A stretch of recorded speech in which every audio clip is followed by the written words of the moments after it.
What is going on, everybody? It's your boy PTK Blam back in a building with another episode of the Shop Podcast. How is everybody doing this phenomenal week, man? Got another show lined up, the Shop Podcast 296. We're closing in on 300. That's going to be a very, very, very special episode. So I can't wait for you guys all to tune in to that. I'm planning something special for that specifically because it's a very, very, very special number for me. So you guys will tune into that. But we got a great show lined up. It's been a phenomenal week. Got a lot of stuff to talk about. Big news this week. Shout out to everybody in chat. I see Taylor, Shonsu, RSJ. Once again, retweet the link. Let everybody know the Shop Podcast is live. This is what we do every Saturday. If you're new here, subscribe. You want to be a member, you can do that too. Join. You get all cool, bunch of cool stuff, emojis, all kind of cool things to drop in chat. So appreciate you guys hanging out with us this Saturday, man. Got a phenomenal guest that we're going to get into right now. This man is not a stranger to the show. He's been on the show off and on. Matter of fact, he was on the show a couple months ago, man. A friend of mine, a friend of the Shop Podcast, a actual, someone that has actual dev experience. But he'll get into all of that, man. My guy, LBG. How you doing this week, brother? Hey, how you doing? How's it going, chat? How you guys doing? It's good to be back. Awesome, man. Well, glad to see you. Glad to have you here. We got a lot to talk about, bro. It's a lot went on this week. We was pre-gaming. We got into it a little bit, but we definitely gonna dive into it head first here. But I got to get into my two right-hand man here, man. These two men make me look good every single week, man. What's up, Fuzz? How you doing? I know we had a bit of a crisis before the podcast, but yeah. I'm glad everything worked out. Yeah, they were talking about tornado warnings, which I know a lot of other states like Midwest and whatnot were getting hit yesterday, and all that stuff decided to make its way east. But, everything averted, just basically a lot of heavy rain and hail and sideways rain and lightning and, the usual stuff. But, knock on wood, everything, was safe out my way. But, man, oh, man, this week has just been kind of strange when it comes to gaming news. I mean, we'll get into it more, but a bit of an obituary, I guess we can have a little bit later. But man, oh man, so much stuff. I can't wait to get into it. Let's do this. Let's get into it, man. Once again, shout out to in chat, man. Here real quick. What's up, OCD Gamer? We got Talos once again. We got UK Lad, General Spartan. Everybody hanging out. I'm sure the frauds are dropping. Shout out Blue. Shout out Ashtray, man. Appreciate you guys hanging out with us, man. But we're gonna throw the alley oop over to Pong. How you been this week, Pong? I know you got a little weather situation up there too, so y'all both been hit, and that's what y'all get for living in the Midwest, by the way. No, I'm just playing. It's true. That's fine, PTK. It's true. It is. It's one of those things I ask myself every winter why I live here, right at this point in my life. We did. The storms that Fuzzy were talking about that hit everybody with tornadoes just south of us in Iowa. We got hit with the blizzard yesterday. Actually, we had thunder, snow, we had lightning, all that kind of stuff. But we got hit with hopefully what's going to be the last blizzard of the year. Lost our power overnight for like 4 hours. And then I woke up at like 5 a.m. Power came back on. Woke up at 5 a.m. And then I sat there and listened. And I heard the furnace kick on, right? Because it'd been off for 4 hours. So the house was getting cold. We had a blizzard going on. Yeah. House was getting cold. And hear the furnace kick on. And then it just quickly kicks off again. And I'm like, oh, no. And then it kicks on. And then it kicks off again. And I'm like, oh, no. Sure enough, I get up, go up into the kitchen, 65 degrees already. I'm like, oh, Jesus. God, here we go. So I was up from that point on. I had to put in an emergency service request to try to get a tech out here.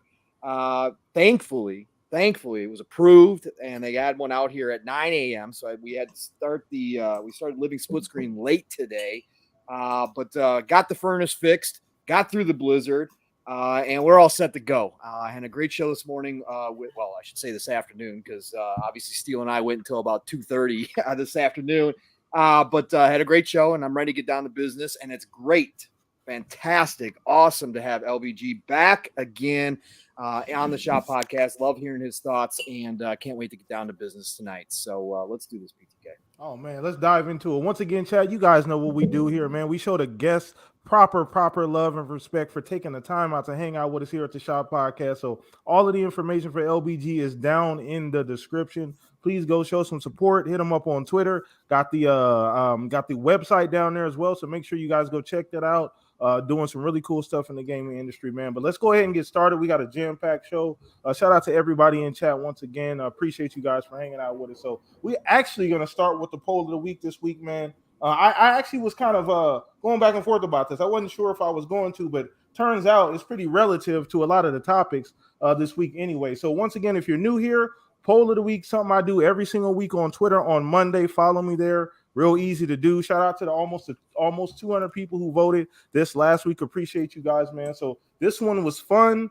Kind of E3-ish related, more just summer show related. So poll of the week this week was, we're getting closer to the summer events. Should PlayStation have their summer show before or after Xbox? So the poll spoke to us. 66% voted before, 34% voted after. So some people gave their opinions down in the comments. So once again, chat, what do you guys think? Should they have a show after Xbox or before? We're gonna drop this on you, LBG. You know, we're not gonna give you too much time to think about it. So you got to come off the top of the dome like a cipher. So where you at on this, man? So you think Sony should have a show before or after Xbox? We already know on Xbox, they've already announced when they're having their show and everything. So where you at on this? I mean, I think it's kind of irrelevant. I mean, other than what was it, Starfield? Yeah. I mean, Sony finna come out swinging. Yeah. What we got? What's going on? Spider-Man 2. What else is coming? Hell, all they need is Spider-Man 2. That's the only thing I'm really waiting for, to be honest. But I mean, whether they come before or after Xbox, I mean, I think it's irrelevant. I think they're gonna kill it. You're gonna do what they're gonna do either way, basically, right? Yeah. I mean, what does Xbox have this year? Redfall. Man, I'm kind of behind. I'm not even going. Redfall, Starfield, Motorsport, and then you got possibly Hellblade 2, possibly Hellblade 2. Yeah. And I don't think Hellblade is coming out this year, guys. There's smoke. So we'll see. Is there? Yeah, there is. Yeah. There's heavy smoke. Heavy smoke. We'll see. We'll see. I was a 2024 guy on Hellblade 2 as well. I was an early 2024 to late 2024 guy. Right. But the smoke is that it may be ready as the the holiday drop this year. So that would be great. But I think I'm seeing like a February, March 2024 release for Hellblade. Yeah. Okay, that's fair. So you just once again, it's, in your opinion, it's a bit irrelevant. Now, there is some truth to that, right? There's a little bit of truth to that as far as Sony's going to do what it's going to do either way, right? Before or after. I do think, does it have an effect? Yeah, it kind of does, depending on like how good each show is, I guess, right? Comparatively, because we always do this, right? Hindsight is always 2020. We watch the shows and then afterwards we compare the two. But I do think it matters, and for this year specifically, because I think Xbox will finally start hitting that cadence that we think that they are going to hit regarding first party and finally dropping some of these games that have been sitting in a pipeline for a little while. So I do think this year it does matter a little more, because let's be honest, Sony doesn't have. We don't really know. As a matter of fact, we know less of a roadmap from them than we do from Xbox at this current point in time, and that's not traditional, for Sony, for PlayStation. So I think this year it does matter. Especially with the whole the ABK stuff. If that happens pre E3, who knows? Xbox has bullets in the chamber, so you have to be ready for all of that. You know what I mean? So I think it does matter. They're gonna have a great show more than likely. Like, I'm not saying that their show is gonna be bad or anything like that, but I do think there is a little bit of credence to it does matter before or after, because you're dealing with a different Xbox than you've dealt with previously. So definitely. I'll go that route, but let's go ahead and drop this over to you, Pong. Where are you at on this? And we've talked about this, Pong, a little bit here off and on the show. And as we get closer to the summertime, we start to hear rumors and things like that. But with Sony's current position, with ABK stuff, we don't really know much of a roadmap, past really we don't really know what's going on with Sony outside of maybe Spider-Man at the end of this year. Where are you at? Does it matter before or after? And Wolverine. Yeah, Spider-Man 2. It's not this year, no, but they got to show it. And then Final Fantasy 16 is obviously they're going to be riding. They're going to be riding that hard as well. Oh yeah, right? for sure. Yeah. So, for me, if I was Sony, and again, I don't run billion trillion dollar companies for a reason, as you all have heard me when I speak here. But if I was Sony, I would want to get out ahead of Xbox at this point, depending on what I had. We got to believe that they're going to have a showcase, not a state of play, but a showcase. Full showcase, yeah. And if that's the case, I want to get out ahead of Xbox and get my time to shine. Because when Xbox does hit, and they are going to hit this year, especially if the ABK deal does close, the news cycle is going to be filled yet again with Xbox. And I would want to get my news out there ahead. Now, Grub, shout out to Grub. He came out and said that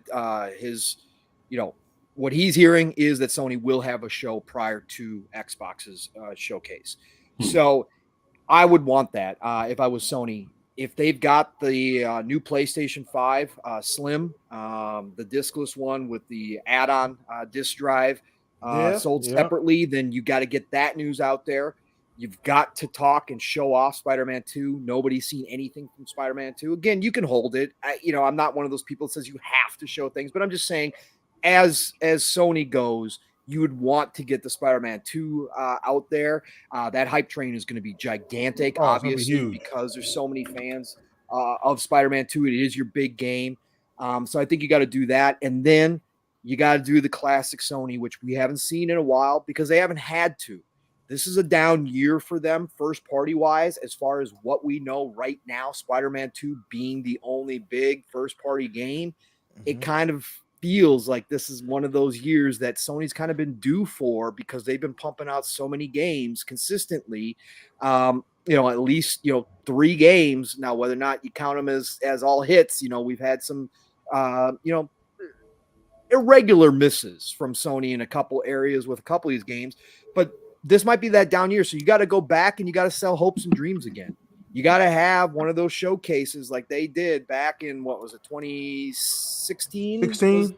Yeah, 2016 or 18. 18 was pretty good too. Yeah, where you got to sell some hopes and dreams. So you got to show, you got to tease Wolverine. You got to, get the Factions news out there. Factions is going to drop this year. Then that's big news that you have to get out there. The multiplayer for The Last of Us, which a lot of people have been waiting on. We got to start hearing about some of these games as a service. They said 10 to 12 games as a service within the next 5 years, right?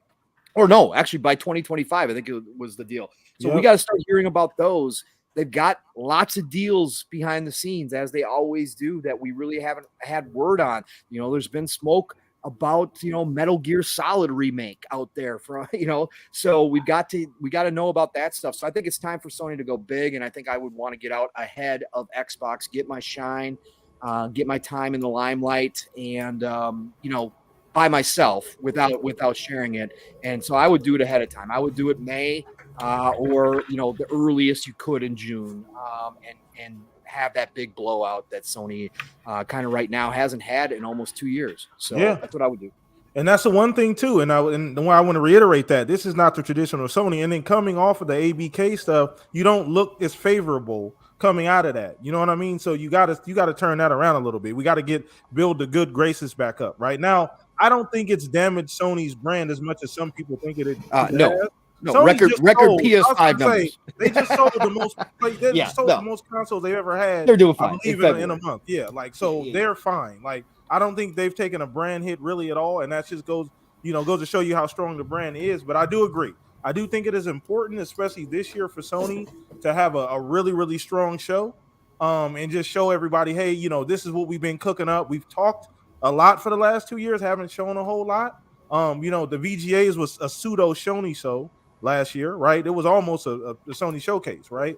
If you really, look at it, take a step back. But outside of that, we haven't seen much.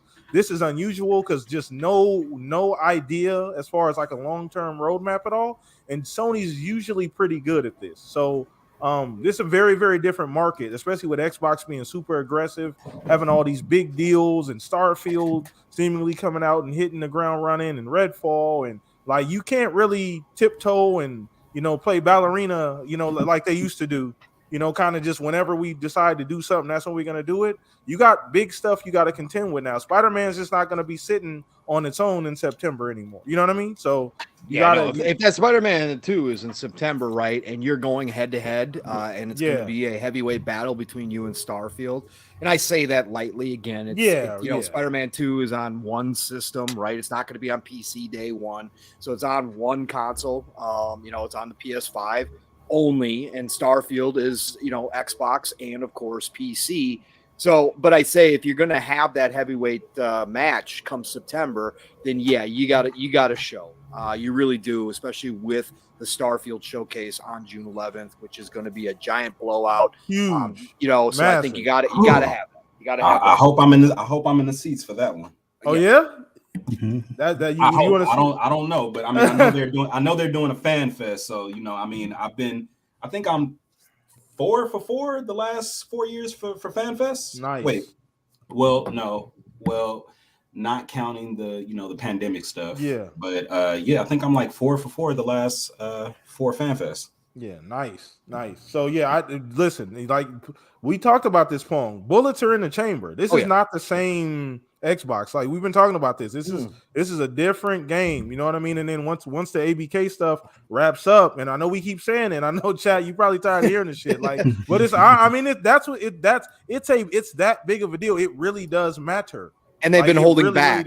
They've been holding back. Their hands during have been this in their ABK. pockets. Yes. So for the last 18 months. Yes. They haven't done anything. You know what I mean? So they've even had to push games back.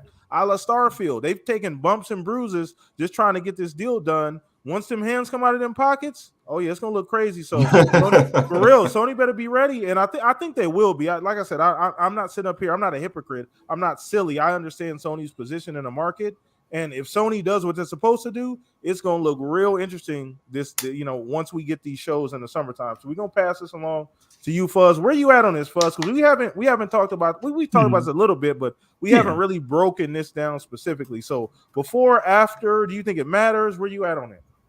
I want to see them do something before, and whatever they want to hold tight to the chest, have something to either drop on the Summer Games Fest or maybe show afterwards. But I mean, they've been holding off, and it feels like they've been holding off because of the ABK deal. They didn't want to, show their dominance in the market. So it's one of those things where they've kind of been playing quiet while Xbox has been playing quiet as well.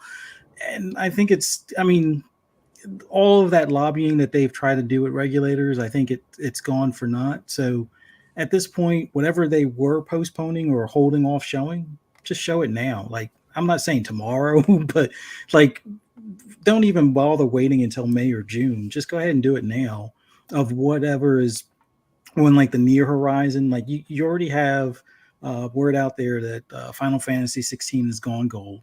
Yep. It's not to release for 2 or 3 months. So I guess that's going to be the rest of the time spent polishing it. But go ahead and build that hype train up for that right now.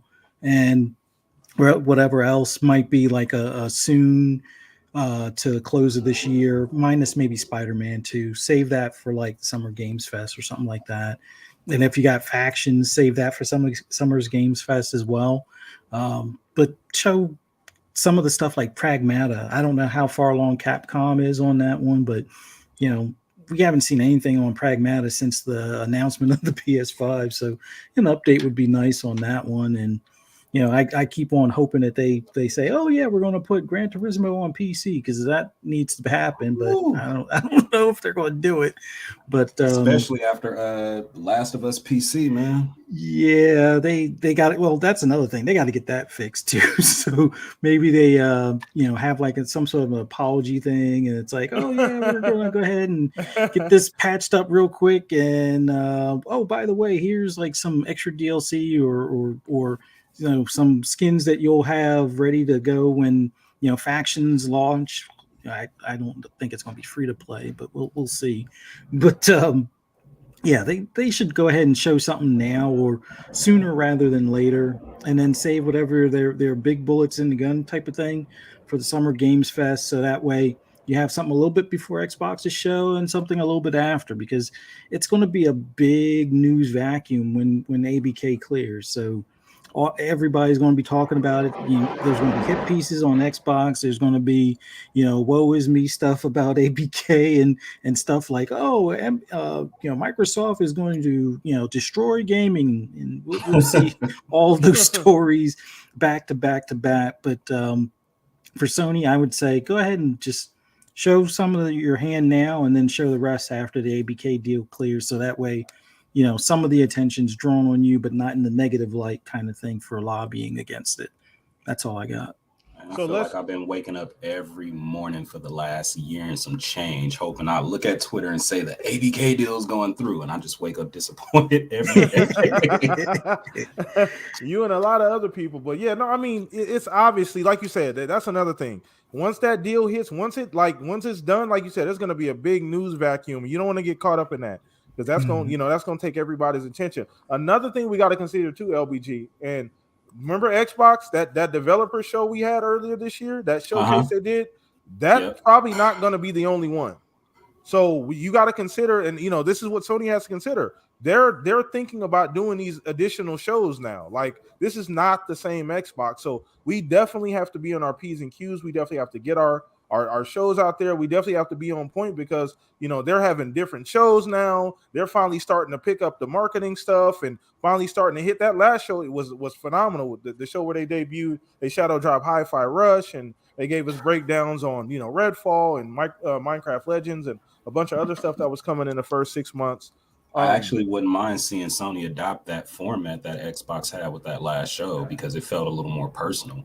It like not too much to where it was like cheesy or corny like that. So I really hope to see Sony do something more like that. And I think that was the thing you mentioned about the show in particular, right? It felt homey, but it didn't feel corny, right? Yeah, for sure. It was of high quality and the production values were off the chart, and it didn't have that anything lacking, at least for me. It felt like they did a fantastic job. And so I think that obviously pushed them a long ways in the direction that they really want to go from here on out. And so I think that was important that they did it that way. Yeah, definitely no corniness whatsoever. None. Yeah. So do you think you think there's a chance we'll get another one of those before the year is up? Yes, from absolutely. Xbox? Yes. Yeah. So where are you at? 80%, 90%, 70% chance?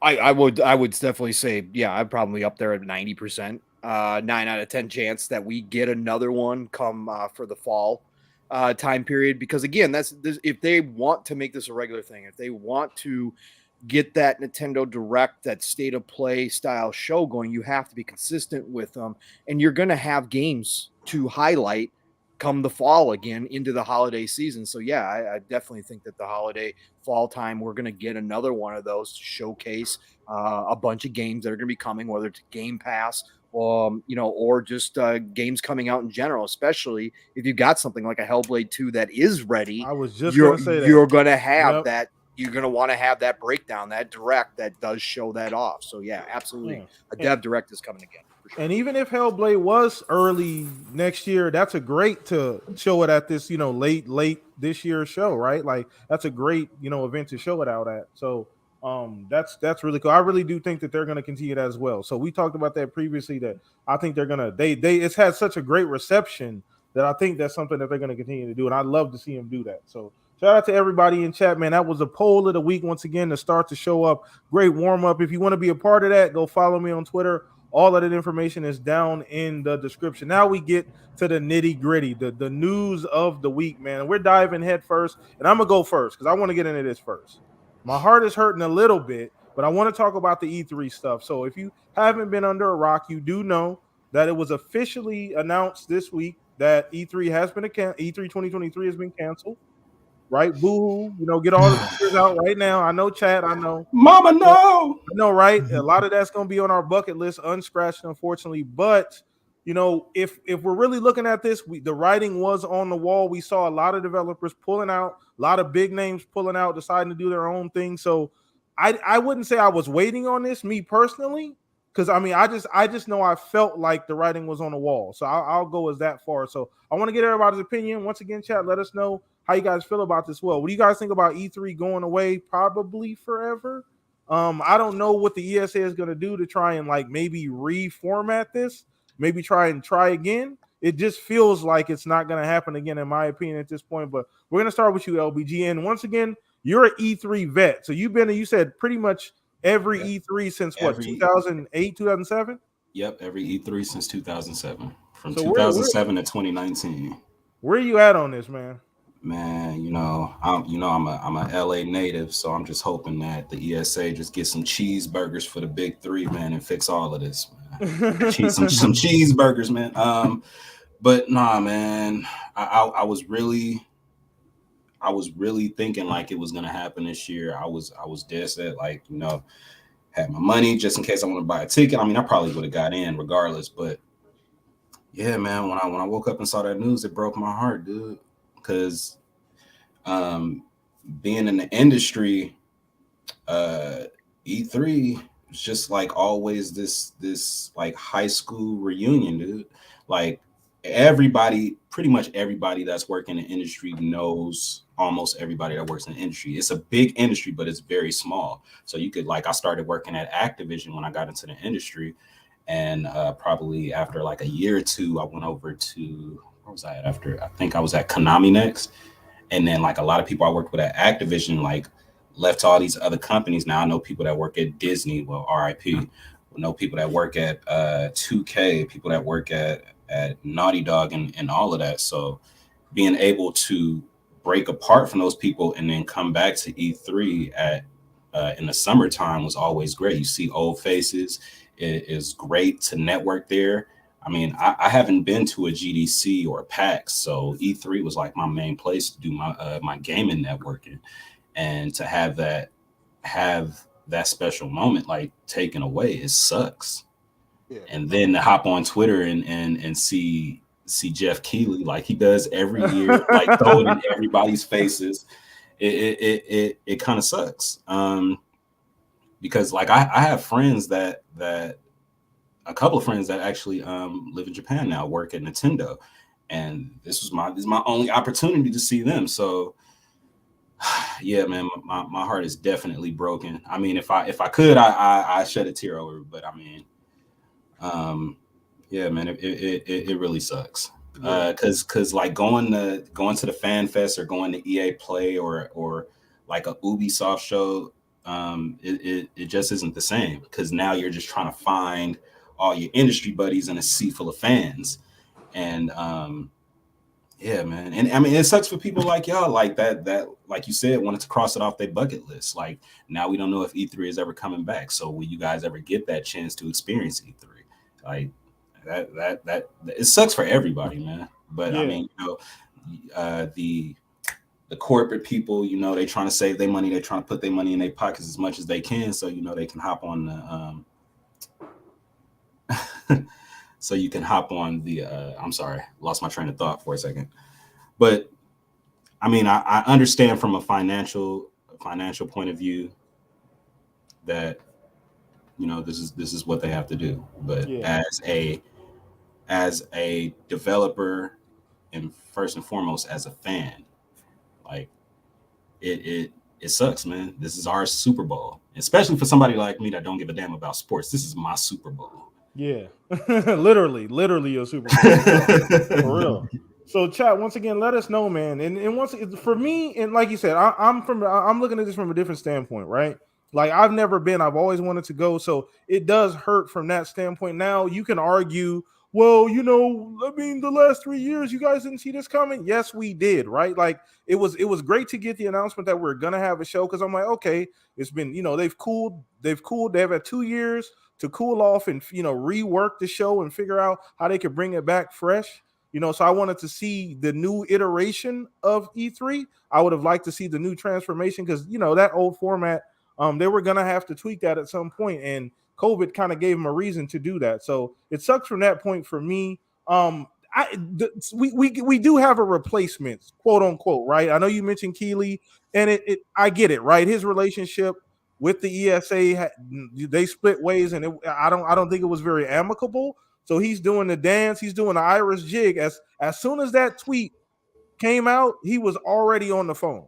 Man, he beat me. Like, He beat me to it. He was like, hit the button. He said, hit the button. Like, we're good to go. Like, hit the button. We're ready to go. Doing dance. He's doing crip walking on the grave. I already know he had that tweet in his drafts. Probably made it last year. But the one thing that I want to highlight here, I understand that this was more than likely going. E3 was going to go this direction one way or another at some point in time because the digital format is taken over. It's cheaper for companies to do it that way. They have more creative control. They don't have this ESA, this governing body, with their hands in their pockets and telling them what they can and can't do. These gigantic companies don't like that. So they'll keep their money in their pocket and do their own show. I understand that. But at the end of the day, the biggest thing for me, E3, there was a sense of community. And I don't know if Summer Game Fest can recreate the sense of community. And that's my only concern.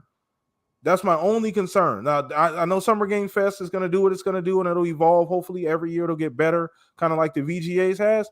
I just don't know if they'll be able to recreate the sense of community the E3 was able to like kind of build up. It felt like this gigantic community party, like you said, a reunion, right? For gamers and devs and people like that. So we're gonna throw this over to you, Pong. Just get your opinion on E3. I know you probably talked about this already. Shout out to Steely. I'm sure y'all going over this. Shout out to Mav. Y'all talked about this last night as well. But where you at, man? Yeah, I'm obviously sad. We talked about this again. It's something that I never got to experience. Now it obviously had changed as the years had gone by. I look favorably upon the coverage that we used to see from the older days of E3 when it was more of a trade show. But it turned into a mecca for gaming in a lot of ways. It was the 1 week where all gamers' eyes across the entire world were on one setting, right at the LA Convention Center. And so for me, I always thought that E3 was too important to let go away. I said that when we started talking about this after, the pandy hit and everybody, they canceled, and then people were wondering if that was the end of E3. And I said, you got to make it work, and Phil had come out publicly and talked about how important it was. And Phil's on the ESA board. So I thought there was an opportunity for the E3 to come back. And then this year we got ReedPop involved. And ReedPop has obviously had wild success with Comic-Con and PAX and all these other shows. So there was real hope that, ReedPop would come in with a new vision for E3 and figure it all out to make it worthwhile for these companies who, obviously figured out that they could do a lot of this stuff on their own. They were forced into it with the pandemic and people not being able to go to those shows in person anymore. And technology was already moving that way. And we had seen Nintendo pull out years and years ago and start going to the Nintendo Direct style, and it worked for them. And then we saw Sony follow suit and have the same kind of success with their state of plays and their own showcases. So there was already this feeling that, companies didn't need to do this, but E3 was such an event that, brought together the business side and the gamer side together in one spot. Now, that didn't work for everybody. We've heard plenty of complaints from journalists through the years about not having the same opportunity, same time, same access that they used to with the introduction of the general populace, the gamers showing up and having their fair share there as well. But, it still was that 1 week where, a bunch of news, all the news was dropping. And that's what I always loved about it as well.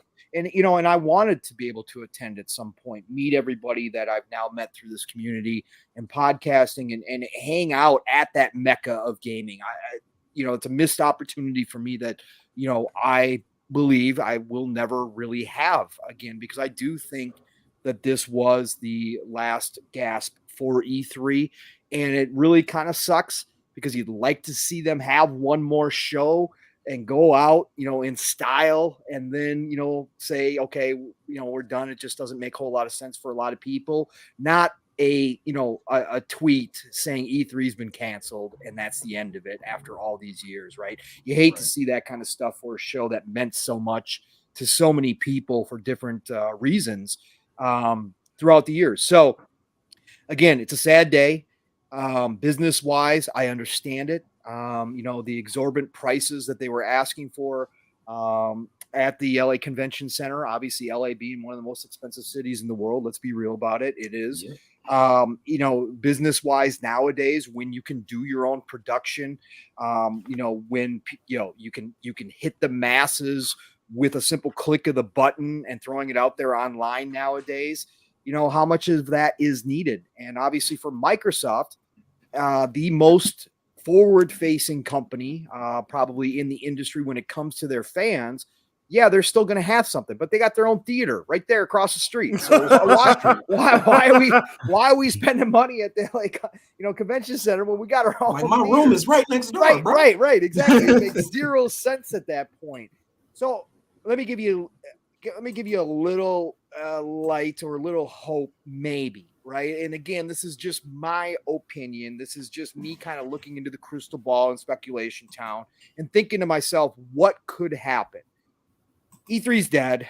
I think it is. It'll live on as a name. Mav talked about that last night and asked everybody if we can still use E3 to describe the time frame of the summer. That's a great question, right? Yeah. Like I'm probably gonna say it by I still default. do. No, Yeah. I'm still gonna Yes.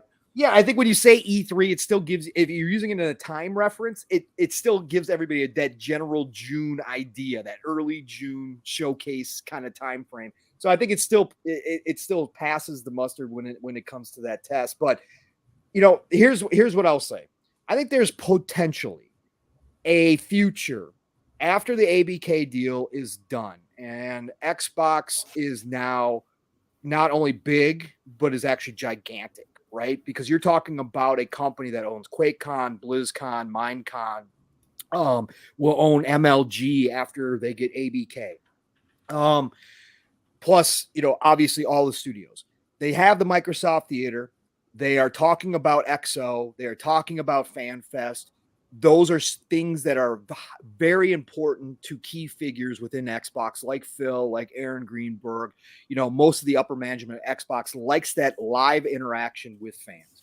So I believe that it's possible that Microsoft themselves, if they build out what they've got going on at the Microsoft Theater, and they throw on top of it, let's say they're going to have enough content for a 3-4 day span once they own ABK every year, right? They could literally have a ZeniMax day, with this, and an I like ABK a day, and an Xbox Game Studios day, right? They legit could have those 3 days, right? To break up with how much they're going to have to show every year and talk about every year. So if they decide to do that, and then let's say that they include in that the live event where everybody shows up, they get big watch parties going. They have people live in the Microsoft Theater. So they have tickets for fans to show up. They throw FanFest or XO style on top of it, right? So they got a celebration for the fans. Then my other idea, and we kind of flesh this out a little bit on Xbox Ultimate, shout out to Jasper, who kind of brought it up as well. Owning MLG now. Think about this. MLG is no longer the name it once was, but it's still a name. What if at the same time you've got a high dollar value tournament going on for Call of Duty, which is now first party?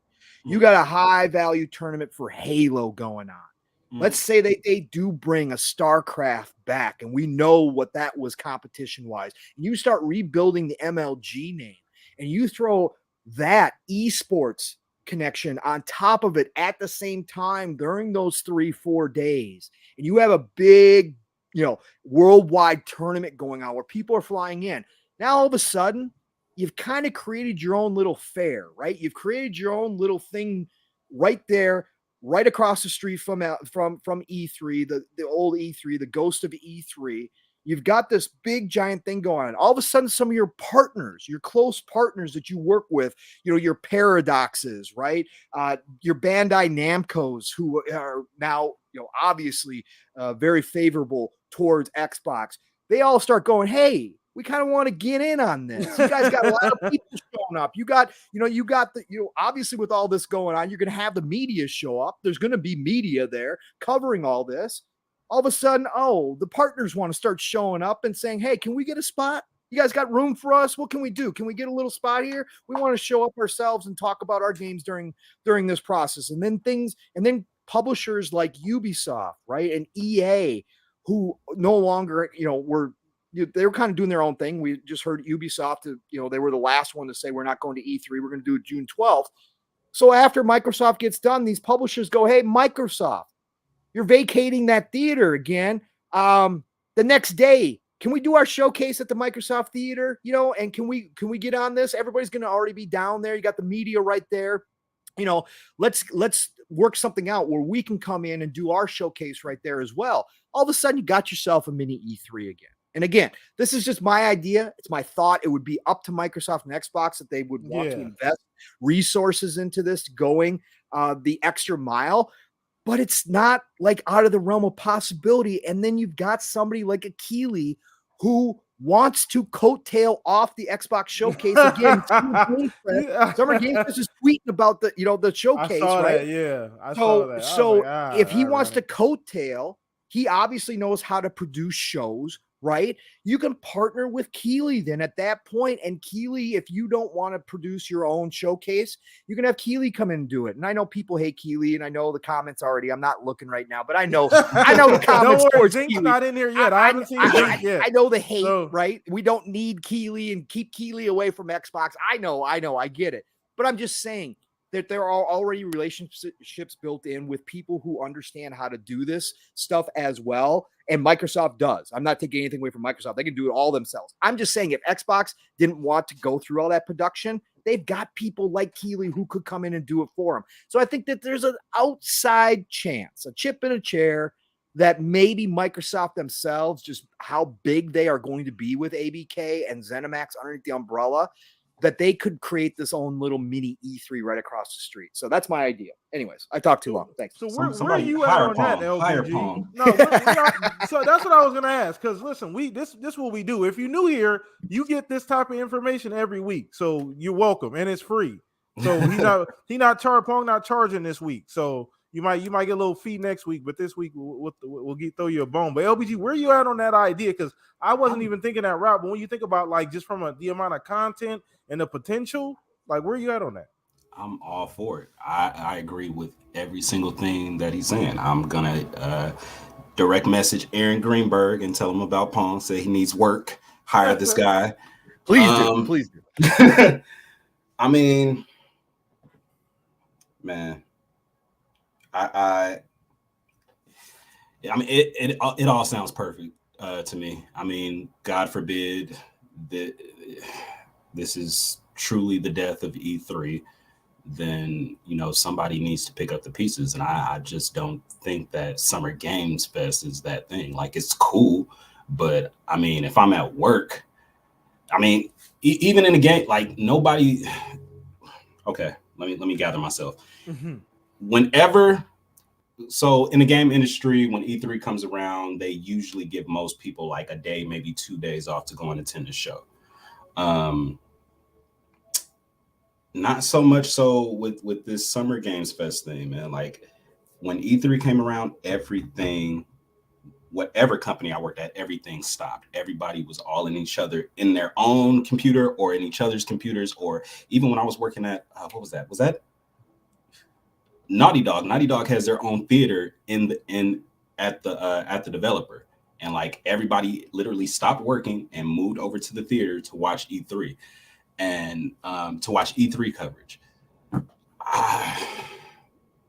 Not so much with Summer Games Fest. Like everybody's like either clicking on their thing to like check the news and then go back to work, or they're looking in their phone. So Lord willing that either everything goes exactly like Pong says or something close to it. I think that would be amazing. Also, they're going to need to find a way to get like celebrities involved. That was another thing that was so cool about E3 was celebrities. True. That's something I was looking forward to every year. Like if you go on my Facebook and look at my E3 albums, like man, I've met people like Ice-T, Redman, and Method Man. Oh my God, E3 2010 was the best year like ever for me. Man, when the Lakers were in the championships, we had Rasheed Wallace and everybody, like they were walking the halls. Like everybody loved E3. Like it grabbed on to so many people in so many different communities. And I think I think you said this earlier, Blam, like ever since they started letting in the general public, that died down. Actually, the year they started letting in the general public, that died down. Yeah. I haven't seen many. The last time, or I want to say the biggest celebrity that I saw since the general public came through, I saw the New Day from WWE. Those guys cool as hell. I forget the guy's name. The dad from Dexter. He was there. Steven Spielberg. Steven freaking Spielberg. Yeah, man, it's just not the same, and they're definitely gonna have to come together and figure out, or at least I hope everybody comes together, or at least Microsoft gets something like you can pull everybody in the Microsoft theater. You're right, and just, I mean, collect money. I don't know, man. I'm so my heart. I know, man. I know it. So to answer your question, Gabe, shout out to Gabe, aka Cali Kid 619. He said, so did the general public kill E3? We didn't say that specifically. So there's a I'm lot gonna of, say it. Okay, well, yeah, right. Like that's part of it. There's a lot of moving parts. The ESA and those fees, things like that, it was already going that direction anyway. There was a lot of business that wasn't good. And these companies were, they dealing with these exorbitant charges, and that's not something that a company wants to continue to pay. So, and I know the ESA didn't have the best relationship with all of these devs and publishers. You probably know more about that, LBG, than I do, but I know that part of that played a role as well. I will say this, and this is a big misconception that everybody gets about E3. Like, they're just now letting the general public in, but little do you know, the general public has always been allowed and accepted in the E3. Nobody was just trying to pay that $995 ticket for E3. That the tickets were crazy. But like, how much are tickets now or before E3 shut down? Like, tickets were like what, $250? I don't even know. Yeah, I'm not even sure. They slashed those prices because every year, like, somebody would ask me, "Hey, can I go with you? Can you give me a ticket?" I was like, "Nah," but they do sell tickets, and I didn't know how much ticket prices were at first. So, like, when people started asking me, I started telling them, and they went to the website. They was like, "Man, these $1,000 tickets." I was like, "Oh, well, tough luck." But the general public has always been at E3. But once, like, people started complaining about money, ESA, they had to make a call, so they slashed some ticket prices and then they started saying, "Oh, hey, the general public is now blah blah blah." But that's always been the case. All right, okay, all right. Well, let's go ahead and throw this over to you, Fuzz. You've been sitting over there on ice, man. So just where are you at with this, Fuzz? Like, just you got something good. Oh yeah, I know. Where you at with this, Fuzz? Oh, did he step away? The mic muted, Fuzz. Got the mic muted. Sorry about that. No, you good. No, I agree a lot with what Pong was saying as far as the, have everything start gravitating over towards Xbox, because after Ubisoft had pulled out of E3, I even tweeted to them. I was like, "Oh, you're still saying that you're doing an in-person event? Is it going to be up the street over at the Microsoft Theater now? I mean, if you're not at E3, that would be the next logical thing, because I can't imagine, considering how, I won't say hurting Ubisoft is for money, but they are down a good bit. I can't imagine them running a whole hall themselves type of thing. So, teaming up with, somebody like Xbox and, having some of the games that they may show on, like, or may appear in Game Pass over the next year, it would make perfect sense to have them included in that whole deal. And we were joking about it on Xbox Ultimate yesterday, where it's like, instead of calling it E3, just call it X3. You have Xbox Studios, you have Bethesda or ZeniMax, and then you have ABK. I mean, that alone, like, those would be like the three main stages, and then everything as far as, mixed in there would be all of the other ones that are going to be, day and date with Game Pass, or services that are part of Game Pass, like with EA Play and Ubisoft Plus eventually. I mean, they have to announce it at some point, and I figured with Ubisoft not being at E3 and possibly being at Microsoft Theater, that would make a perfect timing to announce, Ubisoft Plus going into Game Pass type of thing, or at least on Xbox in general. But Yeah, it sucks that E3 is going the way of the dodo now. I mean, I definitely wanted to go to E3. Like, as someone that used to be in the automotive industry, I've gone to SEMA a numerous amount of times, and it's like the next closest thing that I will probably experience. Being in the industry, the auto industry, you have all of the aftermarket vendors. I mean, it was basically a trade show, and they're trying to sell it to the distributors that come there and sign orders and stuff like that. And I know in the green room we had talked about like I guess some of the booth babes or something like that Yeah. briefly, but yeah, SEMA was famous for that. And then as the years went on, they changed that.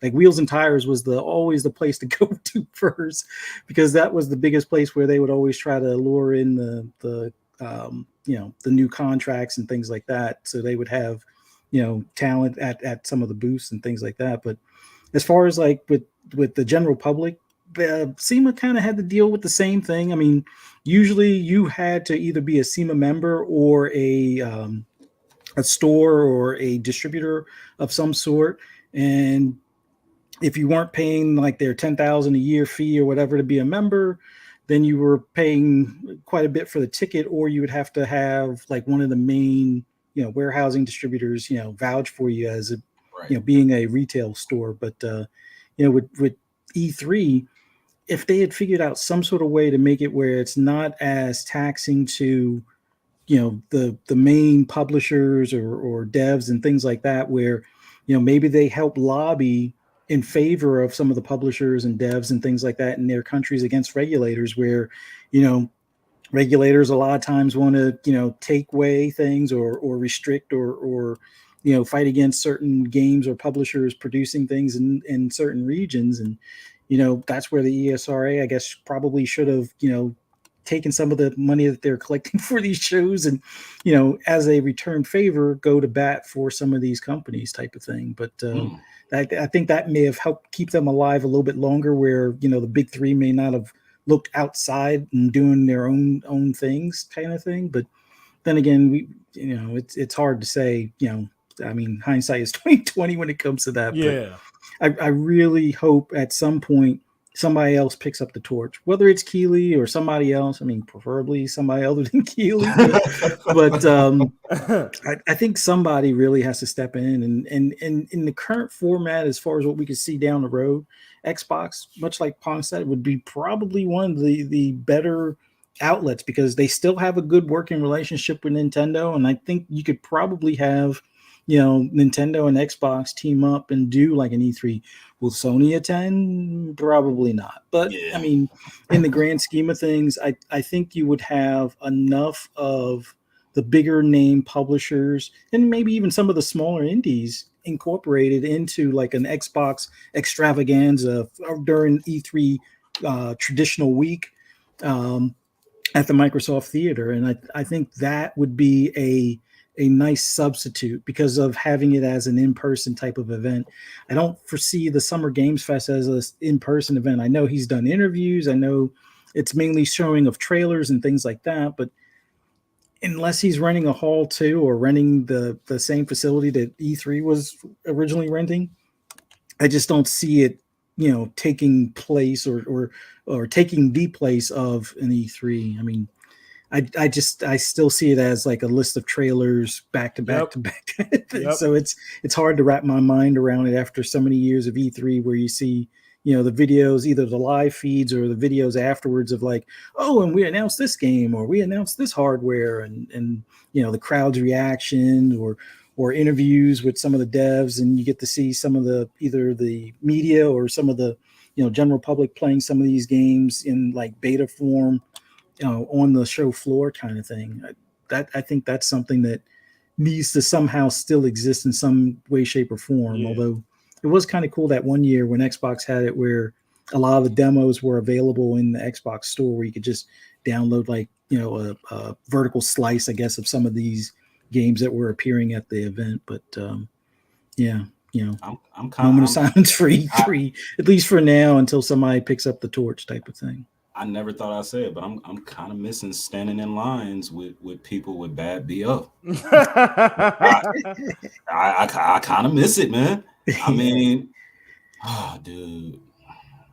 Yeah, man. I definitely got to go to the store and grab a 40 to pour out for E3, man. And you know the crazy thing is, I want to address this too because I got to get this out of the way, right? The whole Keeley thing, right? Summer Games Fest, and I don't really even want to talk about the petty stuff and the trolling and all of that. I get it, right? Like if you, I get it, right? I understand, I get it, right? Like it's my time to shine, kind of thing. Like yeah, it's my time dancing on the grave, but that show's format, it's not the same thing. Now, are we being unfair to Keeley? Maybe a little bit because the show, it's brand new, right? Summer Game Fest is new. The E3 has had a long time to perfect, to get it right and become the show that it ended up being. And Keeley's only been around for a little while, as far as the Summer Games Fest, a few years at this point. But I just feel like it's almost going to be impossible for him to recapture that sense of community that E3 gave us. Like I don't know how he'll do that because I think like even if he says, we're not going to do the little 3-month drip, like we spread everything out, we're just going to condense everything down into a week. I just don't know how he's going to replicate that. Like I don't know because it feels more transactional with Keeley. I don't know. Maybe it's him. I don't know. I feel like Keeley, as much as he gets on my nerves, especially when it comes around, E3 time of year, I feel like it's a whole bunch of personal stuff that he's had to deal with in the background that we don't know about. Oh, for sure. And he's absolutely. He's definitely just throwing it like, like I try to put myself in his place. Like you trying to get out on your own, you're trying to start something, and you're trying to go up against this just mega beast or whatever, the beast that E3 was. And maybe he was getting stepped on trying to make his way to the top, and now he's reveling in his success and like you said, tap dancing on these graves. But like in order for him to make summer games fest what E3 was, like I don't know, I feel like all this mudslinging is gonna like backfire on him when he tries to make it what E3 was, because he might need help from some of those people that made E3 what it was. And yeah, I mean, well, shit. I mean, if he's big enough, they probably gonna need the word. So I mean, you never know. But if I was in his place, if I felt like the underdog for so many years and I finally got on top, yes, I would be celebrating. I don't think I'd be as mean spirited as he comes off as when it comes to like giving a big fuck you to E3 every year like he does. But yeah, I from that perspective, I get it. And he should revel in his success, but at the same time, man, like you're burning bridges. You're burning bridges that you don't think that you need, that you're not going to need in the future. Yeah, and I want to throw this over to Pong before we move on. But Pong, at the end of the day, he has to put out a product. That product has to be quality. So you can revel and dance on the grave, but you still got to have a quality event. You still got to put together a quality show. Now, if I don't know, we watched, all of us watched Summer Games Fest and went through it last year. It was mediocre at best, in my opinion. Now, once again, this show is very new. It's still very immature. It hasn't matured yet. It's only been around a few years. Maybe we're a bit premature. Yeah, maybe we're a bit premature. It's still going to evolve, but he still has to put out a quality show, and that show is far from like where it needs to be, in my opinion, Pong. Now, I just kind of wanted to throw this over to you before we move on to the next topic. Yeah, I mean, I didn't have a problem last year with Summer Game Fest so much. Keeley definitely has to take advantage of the situation. The guy's the king of self-promotion, right? I'm not gonna, I gotta give, I gotta tip the hat to Keeley, because he is Johnny on the spot, right? He is the guy who is ready to take advantage of his competition, as he should, and he should, 100%. As a businessman, as somebody who is trying to continue to build out his own empire, absolutely, 100%. I'm not gonna sit here and down the man for doing what he needs to do. But you're right. You're right from the fact that if you're going to take the place of something, right? And his point in his tweet was that he believes that he and his team are ready to adapt to the future, whereas E3 was stuck in the old ways, right? And they couldn't adapt. And that's why he distanced himself and actually separated from E3 to do his own thing, was because he saw this coming. right? And so for him, now that he's got the spotlight, now that his competition, his former partners seem to be done and over with, as sad as that is, now you got to step up completely. Yeah. What I will say is what we have seen from Keeley is an ever evolving process with him and his team. They have done a great job adapting, and they've gotten better at each turn. Whatever you think about, the Keeleys, whatever you think about Summer Games Fest, each year has been a little bit better. He has listened to criticism, which is a big deal. He has, listened to people and said, you know what? Yep, let's stop with the advertising every other, 30 seconds. Let's get away from that a little bit. Let's try to tone down some of the celebrity stuff. Even though I love it. Yeah, right. So, that's the one thing I will give him credit for, is that he isn't the guy who is steadfast and like, nope, I'm going to do it my way and nobody else knows how to do this. And, this is it. So he has been growing in that place. So I think that there is the potential for him to kind of pick up the slack from the E3 not being around. But you are absolutely 100%. If he comes out there and he bombs, right, the whole spotlight's going to be on him. And, he's going to have to face that music if he bombs it. And if he screws it up, people are going to be looking elsewhere. And the following year, when he tries to come back with Summer Games Fest, people are going to be like, man, I'm not watching that trash. I'm not going to tune in. Come on, man. I'm not going to waste my time. He's got to make it a lot like what E3 was in some ways. It's never going to be as big as E3 because, again, E3 was its own thing. But what he's got to do is, if he wants to elevate Summer Games Fest, he has to make sure that people start putting that on the calendar as, hey, I've got to take time out of my day to make sure that I go watch what happens at Summer Games Fest. So that means he has to attract some of the big dogs. He has to keep getting those big exclusives. And an exclusive is not having Troy Baker up there do a podcast during the show, right? That's not an actual exclusive. So actually, after the TV show, Troy Baker might be a big get. Oh yeah, he's a big get, but you don't want him sitting there rambling for 10 minutes, right? So you're trying to show games. You don't need Troy. Right. So that, but again, those are learning moments for Keeley. And I think, like I said, I've seen from him growth. I've seen him adapt and change and adjust to the criticism. So I think it's possible that he does come through.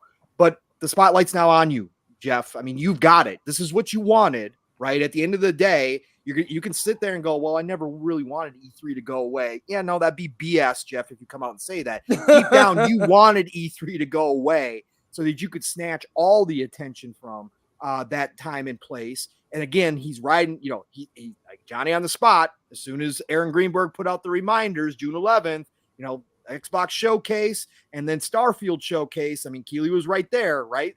Jumping in. Oh, yeah, look at this during Summer Games Fest time. Thank your stuff in Xbox Showcase. So he's got to continue to do that, but he wanted this. So now you got it. So now you got to run with it, and you got to prove to everybody, because you do still have some things to prove. Your award show is separate from Summer Game Fest, right? Two different deals. He's proven himself on the award side. Again, whatever you think about the award show, he's made his mark. Okay, you don't get the type of audience that he gets for the Game Awards unless you've done it. Okay, so he's done that. Summer Games Fest is still kind of up in the air whether or not it is the must tune into kind of replacement for E3. He's got to do that now, and he's got his time and spotlight to shine. So got to step up, Keeley. So we'll see what he does this year. It's a big moment for him. Oh yeah, and we shall see. We need to get him in the room with Aaron Greenberg, Phil Spencer, and Jeff Keeley right now. I swear to God. I swear. I love that. I'd love to be a fly on the wall in that room, for real. And like you said, I mean, there's plenty of opportunity and time, man. You never know the way things are evolving. As big as Xbox and Microsoft are becoming, like you just never know. And I love that idea you pitched earlier, Pone, regarding just them. Tim taking on, that lead role. You know what? We can kind of do our own show, and it just kind of evolving into a gigantic trade show, kind of like a mini E3 all over again. So we'll see how this all evolves, but we're going to go ahead and move on to the next topic. That was a great topic. I want to do some quick shout outs here in the chat because I see a lot of new people in here as well too. What's up, Go Pole Spooky? What's up, my guy? Said is watching from the bed. Appreciate you tuning in, man. Thank you so much for hanging out with us. Boogeyman, Skyl, a few other people in here. Fifth Horseman, man. Shout out to everybody watching live. Hit the like button on your way in, man. It helps the algorithm, so we pop up a little bit more. Other people can watch the show as well. But I appreciate everybody watching us live as well. But I'm gonna pass the baton over to you, Pong, and you're gonna take us somewhere else. Where we going this week, man? Well, it wasn't a gigantic news week by any stretch of the imagination here. It was a slower week than we've had in a while. So, where do we want to go tonight, fellas? This is going to be interesting. Let's go back. Oh, man. What am I going to do here? All right, let's do this route. Let's go PSVR2. We got some news this week out of PSVR2. Again, unsupported. We don't have facts because we don't get to see the internal numbers, but there are some, really people out there in the know who come along with some very good estimates of what's going on sales wise, right? And PSVR2 has been the focus for Sony this year. I don't think anybody can deny that. It's their big push. They continue to push into that space. I've said it here. I've said it everywhere. I'm happy for companies who do push into the VR space, even though VR is not for me at all until, I can strap in like the Matrix or I get my holodeck. I'm really not interested, right? I'm just not. It's cool. It's interesting. But I'm not one of those doubters either who says it's not the future, right? So we need companies pushing into there and we need companies to continue to develop it. So I'm happy that Sony's a part of that.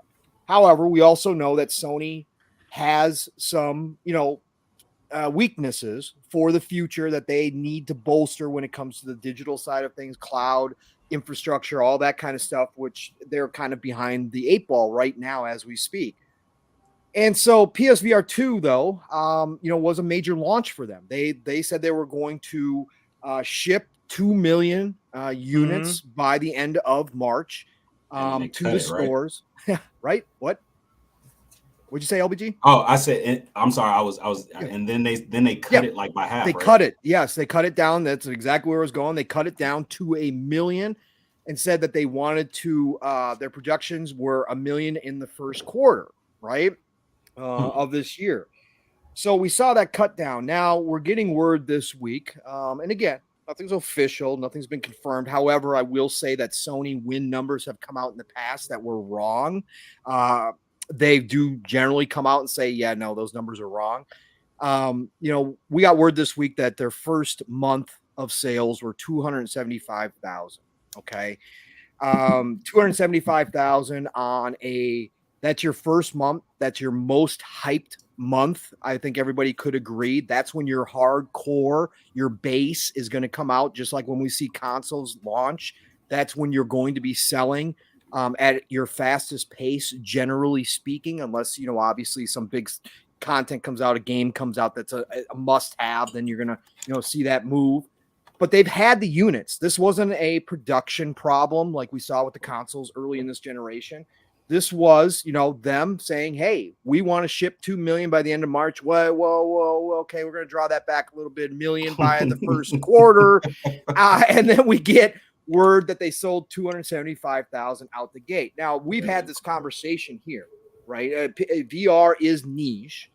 When we saw the price of the PSVR 2, most of us said, okay, well, the tech, the tech is cool. I'm not a tech guy, but everybody who is a techie has told me that this is upper echelon tech. Yeah. This is up there, right?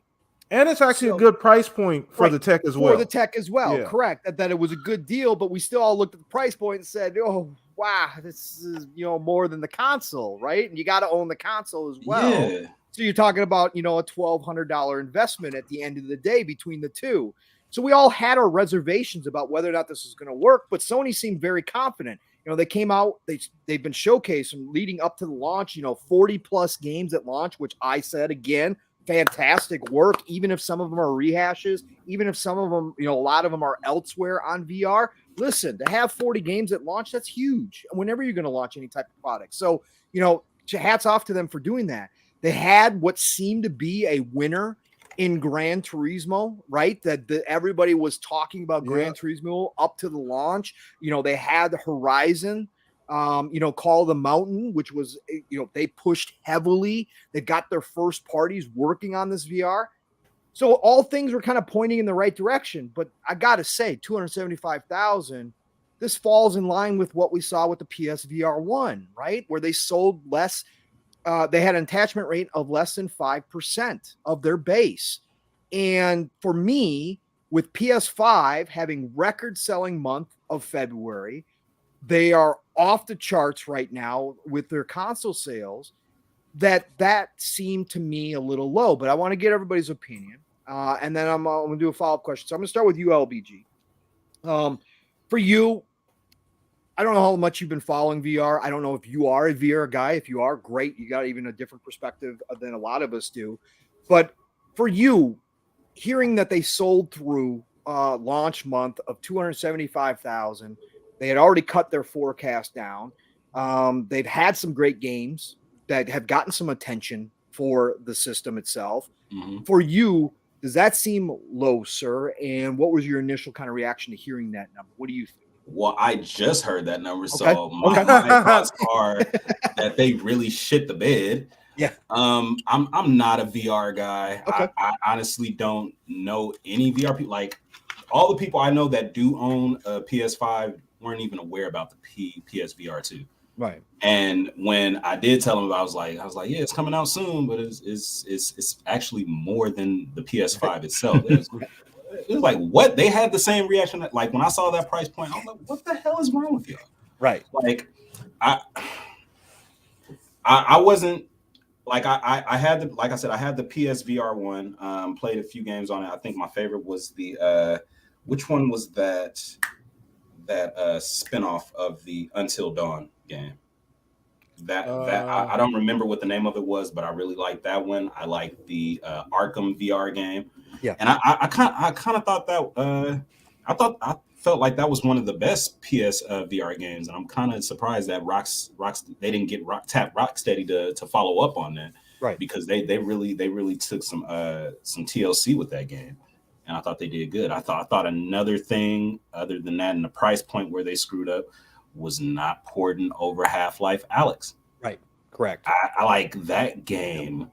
I only played it for a second. I only played it for a second because I told myself I was going to get an Oculus and buy it eventually, but I just haven't gotten to that point yet. But like, yeah, they really missed with not getting that on PS5 or PSVR. Right. But yeah, I mean, to be completely honest, that if they would have got Half-Life Alyx onto the PSVR2, mm-hmm. I definitely would have put money aside and bought it just to play that game alone. Yeah. But at the end of the day, when it comes to VR, I really don't give a shit. Right. Hey, it is what it is. No. It's honestly, because again, I'm in the same boat. I've said it from the get-go. It's just not for me at this stage of the game, right? And again, especially at that price point. Yeah, at that price point, right? Exactly. And especially on a something that is, it is exclusive. I'll use exclusive here. It is exclusive to the PlayStation. You can't even use that on your PC, which I think was another big mistake out the box, right? And it's still wired. Right. And it's still got the one wire, correct? Which, from a tech standpoint has to be, because it needs to use the PlayStation in order to do it. It's not a self-contained unit. Now, when you're talking self-contained units, now you're talking about, $1,000 units, right? So it does change it there. But yes, you are still wired, even if they got it down to one. Now, I want to do a follow-up question, LBG. As I stated, I was going to do. Now, I'm kicking Jim Ryan out of the head of the PlayStation, and I'm inserting you. Okay, you are the head of PlayStation now. All right, so PlayStation goes out of business the next day. Yeah, immediately. 12:01. Closing the doors. That's what they brought you in for. You're the shutdown man. Okay, no. But I'm going to kick Jim out of his seat. Now I'm going to install you, and we're going to talk. We're going to have a sit down, and we're going to talk about PSVR2 at this time and point. Again, we would have a lot more information if we had you installed in that position, but we're just going to take it at face value as it stands here. Knowing PlayStation's history with other things like the PSP, like the Vita, correct, and things like that. Knowing the position that they are in with Microsoft now waking up coming to play, back in gaming 100% in their Xbox division, changing the game with Game Pass, cloud, moving forward in a different direction. Would you, at this point, PSVR2, look at your devs, your first-party devs, you are taking away time and resources to have them make games for PSVR2, right? Mm-hmm. Which is another, you need content. You're in a content war now. Whether you like it or not, you're in a content war.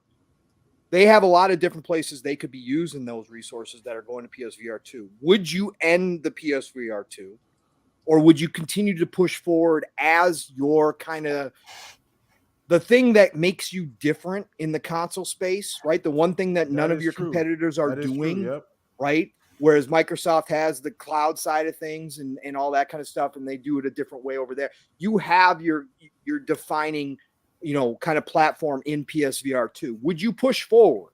Or do you think you would say, like the Vita, like the PSP, like many of PS TV back in the day, right? It's not happening. It's not working. We gave it a go. We put a lot of R&D into this. The cell processor, another main example. We thought we had something here, but it's not working, and we've got a lot of weaknesses we got to shore up. Which way would you go with this, LBG? Well, knowing what I know about the Vita and the regular PSP, no, I wouldn't give up on it. I wouldn't give up on it because I think I like this. This is what I was hoping you were going to come with. Let's go. Like, it's Sony. They have money everywhere. Let's take a big chunk of money, put it into Naughty Dog, put it in the Sony Santa Monica, put it into what else do they have? Put it in Insomniac. Mm-hmm. Let's make a fucking Ratchet and Clank VR game or something like that. Like just hire a whole bunch, hire separate VR teams in those big three studios, because those are the only ones I can think of right now, and let's make some quality AAA VR games. Like, you don't want to just be known for, or at least this is my thought process. You don't want to just be known for the console guys, and whenever we try to do something separate from console, it always fails. Like, Nintendo has Game Boy. The only place that they messed up was the Wii U, Virtual Boy. Wii U, Virtual Boy. Really? That's the first thing that's Wii U is the first thing that comes to y'all mind. No, I was just the most recent. You said it in unison. Yeah, but most recent. Yeah. Go ahead. But I don't know, man. Personally, I wouldn't give up on VR. I think there is a market for people that want to play VR. There's a big market, but you do things like throw up $500-$600 price point for a VR headset. That's definitely gonna rub people the wrong way or scare them away, like it did me. But if you say, "Oh, we got a God of War VR game," or we got a VR game from Sony Santa Monica, we have a Ratchet and Clank VR game, we have a Last of Us VR. I don't know, whatever Naughty Dog can come up with, and I have the utmost,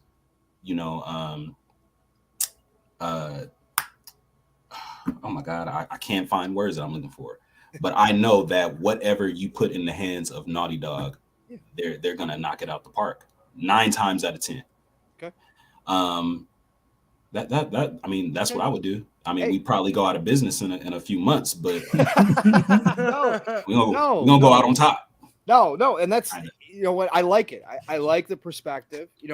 I was hoping you were going to kind of take that route. I didn't know, but I like that you took it. That hey, no, we got to be confident in this product that we've already sunk a lot of money into. We've let other products in the past go that a lot of people beloved, right? It was beloved. The Vita and the PSP, looking back, hindsight always being 2020, were beloved, and they probably should have pushed through for longer periods of time. Now, obviously, the Vita replaced the PSP, so you can say that. What the hell I'm gonna do with all these UMDs I got?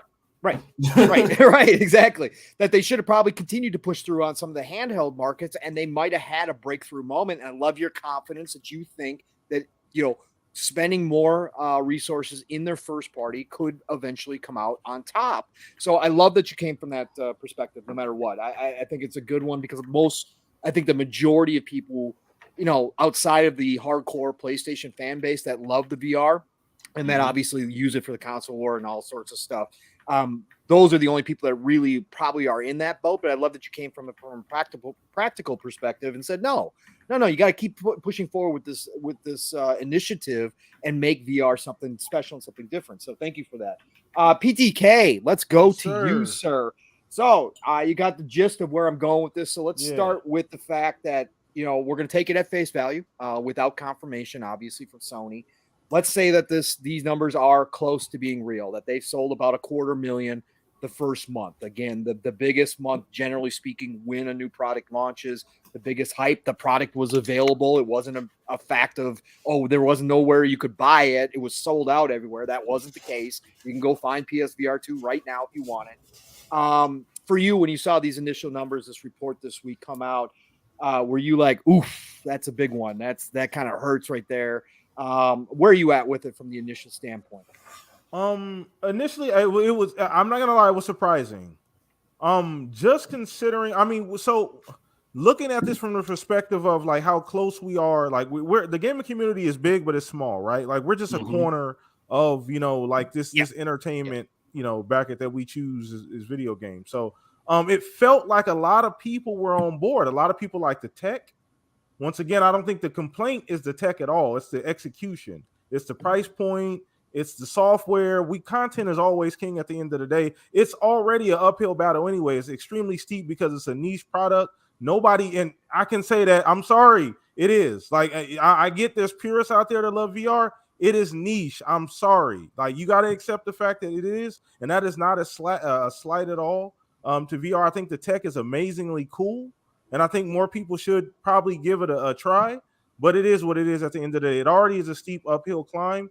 And so when you do things like that, the price point, like you said, not really any compelling software. I know they had the Horizon stuff, but, they had the Gran Turismo as well, but like that didn't really hit or stick. And once again, these are unofficial. We don't have the official number, right? At some point, Sony will come out and say we sold X amount of PSVR2s, or if they remain quiet, then we really. If they remain quiet, then we really know that. Especially coming up through the summer. So they remain quiet, then we really know. Okay, maybe there's fire over there where we saw that smoke. There's something going on over there. So, but yeah, no, it's tough, man. Like it is what it is at this point, man. Like, and I love LBG's take on as far as you have to continue to push what you started. Like you said, this is what differentiates you. Correct. Nintendo has the handheld market. Yep. Xbox has this cloud. They have Game Pass. The VR, the VR defines you outside of your console. That's somewhere that the other two can't compete. So it's and it's a feather in their cap. Because it's not easy to go down that road, man. That's almost 3D TV territory. I'll tell you what, if Xbox start doing VR, you're going to see me looking like LeVar Burton over here unlocking achievements. I know, right? Looking crazy with a full visor and everything, for real. No, for sure. But no, listen, you're for lack of a better term, and I made sure to set this to not for kids, you're balls deep, right? Yeah, shout out to the settings on YouTube. So you're Jim Ryan now, PTK. What do you do? What do you do going forward with PSVR? Are you all in, or are you on your way out? What do you think? It's funny because shout out to David Jaffe. I saw him on. He's been on a few podcasts. I know he was on Gaz's show. Yeah, he was on Game On Daily today. Game On Daily. He was on another podcast previously. It was Dustin. He was with Dustin. Shout out to Dustin. And he was on Destin's show and he was interviewing him, and they asked him specifically about that with the VR stuff. And he had the exact same idea as you, LBG. You have to put this in the hands of the people that take you there. Don't be Pete Carroll trying to throw on the 1 yard line. Run the damn ball, Yoshi. You know what I mean? Like, run the ball. Like, you know what you need to do. Put the money in the hands of the people that are gonna take you to the top. You create separate teams, you double down, you put this in Naughty Dog's hand. You say, give me some compelling software. Just do what you do. Do what you do. Do what you always do. I will go straight to Insomniac. You make me a VR Spider-Man game. I want to see middle-aged dads across America jumping into their TVs. They're gonna be throwing up. Can you imagine? right? Can you imagine swinging in VR? You're gonna be throwing up. But that's the reality, and that's why I said it's niche, right? Like at the end of the day, I'm extremely excited about this because it's I want to see where they're gonna go. I'm curious. Is Sony just gonna be like, we're gonna throw in the towel if the figures stay where they're at? Or are they going to figure it out and, make a jump? You know what I mean? But if you're going to make a jump, the first place I'm going is to the people that took me to where I'm at currently. And that's Naughty Dog. That's Sony Santa Monica. Obviously, at this point, it's Insomniac. I know they're new, but Insomniac's been carrying Sony for 3-4 years now. Bungie. If we're being Bungie, you got Bungie. Who knows what they're doing with their next game, right? I'm sure Sony has insight on that. You know what I mean? Obviously, they're under that umbrella at this point in time, but you have to go that route. You got to have compelling software. People got to want to actually try the shit. Because honestly, I'm sorry. Go ahead. No, well, I say you got to look at it like this. The more they continue to put a product out there that they have for like a year or two, and they show they don't have confidence, and then they yank that product. When you finally, okay, let's do this now. It's like, nah, man, I'm cool. I don't want to buy your product because I know you only go have it out for a couple of years and then it's going to be obsolete. So why the hell would I want to spend my money on? You don't want to Google yourself, put you in that situation where you got a reputation of starting and stopping stuff, right? Right. Hi, Stadia users. You know what I mean? Like, come on now. I'm sorry. I know y'all catching strays. I didn't even mean that. I don't mean that at all. Man, just sprayed the check. That's Pong's influence on me. Yeah. Right. Blame me for that one. Go ahead. Yeah. Absolutely. Meat shield. But I handed you the ammo. Let's go. No, but yeah, that's what you got. In my opinion, you hand me the keys. I don't know how long the lights are gonna stay on, but I'm going to try and be as creative as possible. Okay. I'm going to go to these teams. I'm going to put the money in their hand. I'm going to say, here's a blank check. Take the time, take as much time as you need. Do what you do. We're going to support this long term to give them that confidence that, hey, we're going to be here, right? The resources are going to be here for you guys to use and make this compelling software that's going to, turn this VR thing from, take it out of that niche space. Because that's what it's only going to be hardware, right? Because, I mean, unless somebody pulls out a Star Trek, like, touchpad or something that I can, like, step into, you know what I mean? Like a holodeck. That's what I mean. Unless somebody does that, the tech is never going to be that fun. Like, it's never going to be that worth it. The tech itself is what I mean. If I want cool tech, I'll go buy something to show off, right? Like, I don't want to just show off this headset. I want to use it. So I need something to use it for. So I need that software. So for me, that's what I'm doing. Hey, you know what? I'm surprised. And that's what I love when I bring up a topic, because I think it's going to go one way. And then I got people coming from a completely different side of things that I didn't think was going to happen. So, no, great thoughts, PTK. I love it. Just like LBG, I love the confidence. I love the fact that you, as the head of Sony, would say, no, we're pushing through and we're going to put everything into this. And we may double and triple down on it, but we're going to do this thing and we're going to see it through to the end. So thank you for that, PTK. Fuzzy. Mm-hmm. Hey, Fuzzy, finally a topic that you and I have not discussed previously on Xbox Ultimate the night before, man. So, I have no idea. Get to this? Y'all didn't get to this? No. Xbox Ultimate. We stay away from that's true. That's true. I know. All right. So, but no, Fuzzy, I've just gotten kind of, shocked by two people here. So I want to hear your thoughts on this. Mm-hmm. Again, start with the initial reaction to 275, what you kind of were thinking, 250,000, maybe a little over 250,000, up to a third of a million, somewhere in that ballpark, we're guessing at this moment from the numbers we got for the initial month. And then, you take over for Lying Ryan, Dance Moves Ryan, so you give me your take on what you would do as the head of PlayStation moving forward with PSVR2. What's going on, man?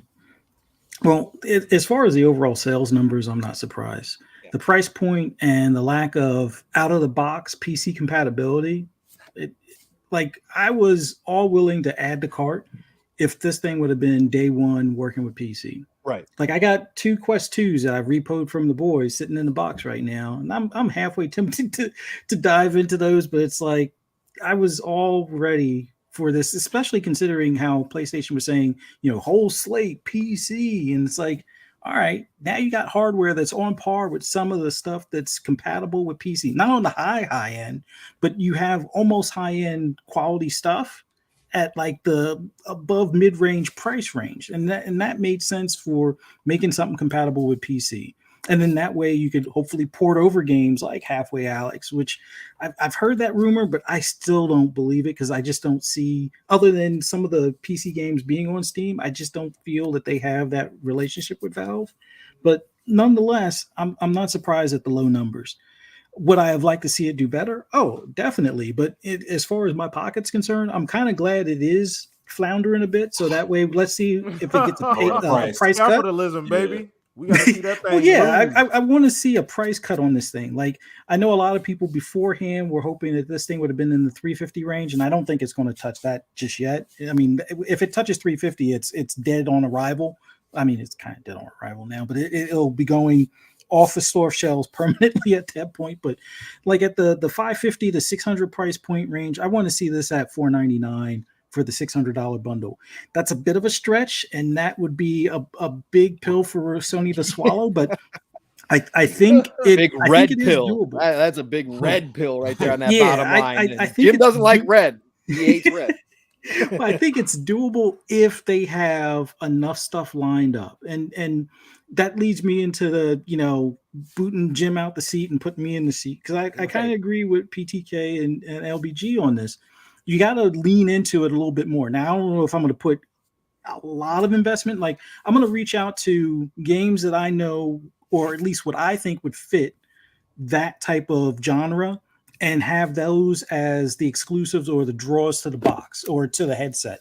Like, we just got the game Sifu on Xbox, which they had the exclusive on PlayStation the year prior. Mm-hmm. Work with Slow Clap.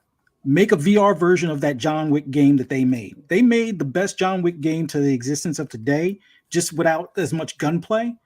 Get them to do a VR version of that game. Like, whatever it takes to get them to turn Sifu into a VR game, do it, and make sure that's exclusive on your headset. The next one, go to the people over at Steel City Interactive with Undisputed. Yes, I'm a little bit mad at them for some of the arm fatigue stuff that they've implemented into their early access game. It's the next best thing to a fight night game. Work with them, get that to be a VR game as well. Make that exclusive on that headset. So get whatever dollars and developer stuff that you need to help them with. Get that going. Now you already got what do you call them? You already got Gran Turismo with VR, and that's probably the go-to game for the VR headset. I know a lot of people say the mountain climbing King of the Mountain thing or whatever, Horizon. I just don't see it that being as big of a draw. Like, if it was the full game, right, maybe, but it feels more like one of those experiences type of things where it's almost like that Batman thing where you put the mask on and you're Batman for like a few minutes and then it's over kind of thing. Hey, that shit was dope. So they need like they definitely need more full games. Like, I totally love the idea of what LBG was saying as far as with a Ratchet and Clank VR game. Like, that I think is a system seller, considering, I mean, Ratchet and Clank was a bit of a short experience as far as the regular platforming console game itself, but make that full VR, or playable full in VR, or something new that's playable full in VR. And I think you have another system seller as far as that's concerned. And yes, definitely lean on Naughty Dog or Sony Santa Monica as far as getting them to work on an actual dedicated from the ground up VR game. Now, if that game also happens to be playable non-VR, great.